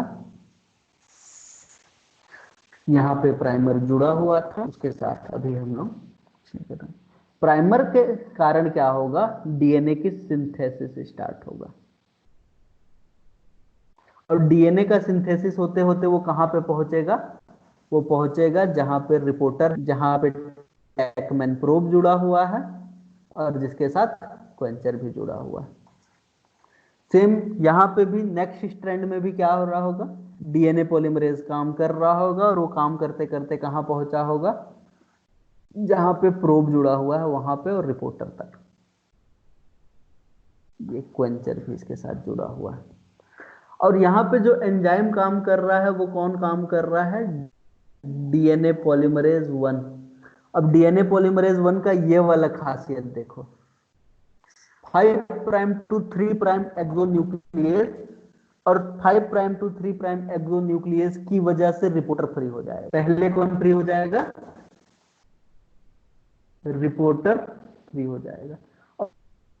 और जैसे ही रिपोर्टर फ्री होगा तो वो क्वेंचर से दूर हो जाएगा, और जैसे ही रिपोर्टर फ्री हुआ वैसे ही तुमको क्या मिल जाएगा, सिग्नल मिल जाएगा। कहानी समझ में आया? तो जब एम्प्लीफिकेशन क्या हो रहा होगा यहां पे, ड्यूरिंग एम्प्लीफिकेशन, इसी को एक्सटेंशन भी बोल सकते हैं, हमको सिग्नल मिलेगा जब एम्प्लीफिकेशन हो रहा होगा उसी दौरान। अब ऐसे ही क्या हो जाएगा, चीजें चलती जाएंगी चलती जाएंगी।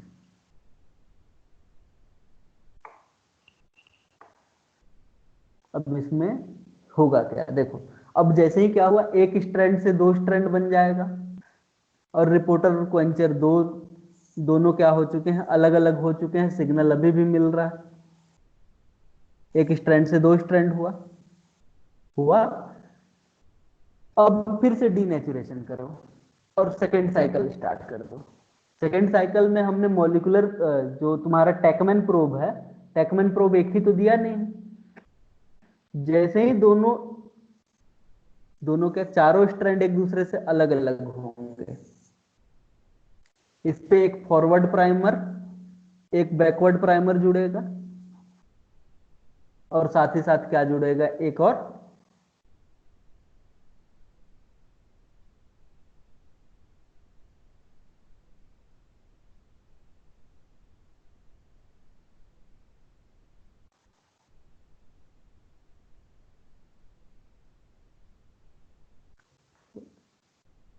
प्राइमर जुड़ चुका है। एक्सटेंशन कराओ किस एंजाइम का यूज करते हुए, डीएनए पॉलीमरेज 1।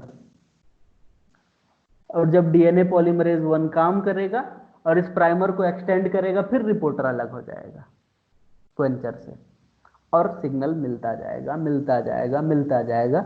जितना बार एम्प्लीफिकेशन होगा उतना बार रिपोर्टर फ्री होगा, और जितना बार रिपोर्टर फ्री होगा वैसे वैसे तुमको एक सिग्नल मिलता चला जाएगा, और तुमको ये पता चल जाएगा कि yes, our desired fragment of DNA is amplifying during the process of PCR.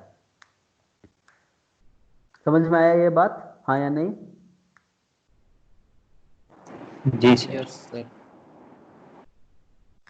तो ये चीज याद रखना, टैकमैन में हमको सिग्नल तब मिलता है जब एम्प्लीफिकेशन हो रहा होता है तब। लेकिन टैकमैन के अलावा तुम एक और प्रोब यूज कर सकते हो जिसका नाम है मॉलिक्यूलर बीकन। तो मॉलिक्यूलर बीकन क्या होता है? मॉलिक्यूलर बीकन जो होता है वो 18 से 20 न्यूक्लियोटाइड का होता है, और ये हेयर पिन लूप का फॉर्मेशन करता है। अब हेयर पिन लूप फॉर्मेशन का मतलब कुछ ऐसा स्ट्रक्चर बनता है।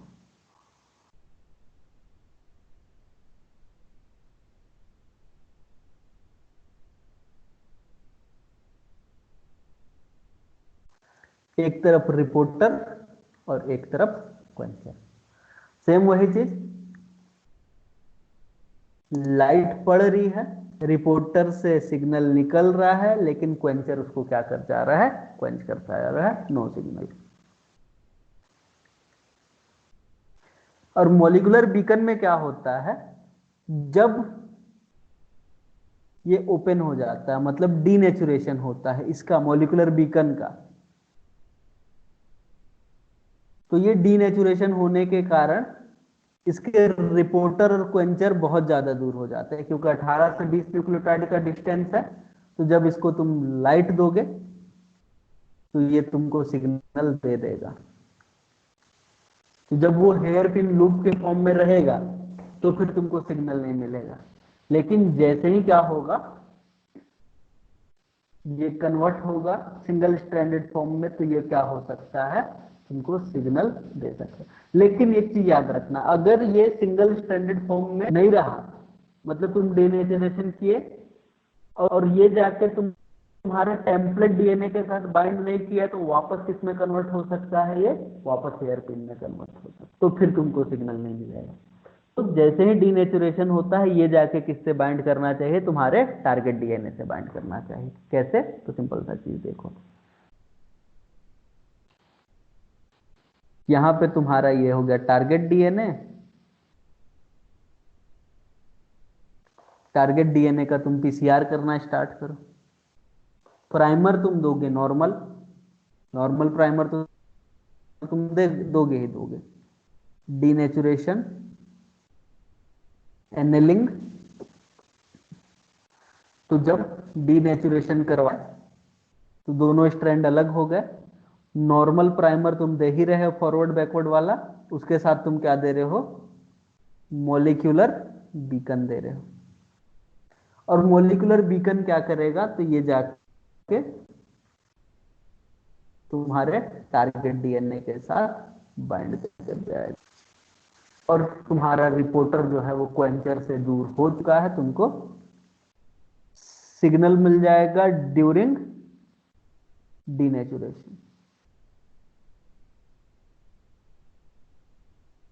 एम्प्लीफिकेशन का पता नहीं, लेकिन डीनेचुरेशन के बाद तुमको, ड्यूरिंग नहीं, signal after denaturation. After denaturation से ज्यादा अच्छा रहेगा सिग्नल ड्यूरिंग एनेलिंग। एनेलिंग के टाइम पे ही सिग्नल मिल जा रहा है, जबकि टेकमैन के दौरान सिग्नल कब मिल रहा था, जब एम्प्लीफिकेशन हो रहा था तब। तो यहाँ पे एनेलिंग के दौरान तुमको सिग्नल मिल रहा है,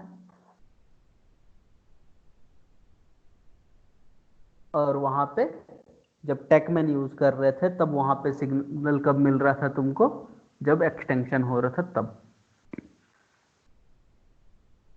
तो नॉर्मल प्राइमर के साथ साथ तुम या तो टेकमैन यूज कर सकते हो या तो फिर मॉलिक्यूलर बीकन यूज कर सकते हो। टेकमैन यूज करोगे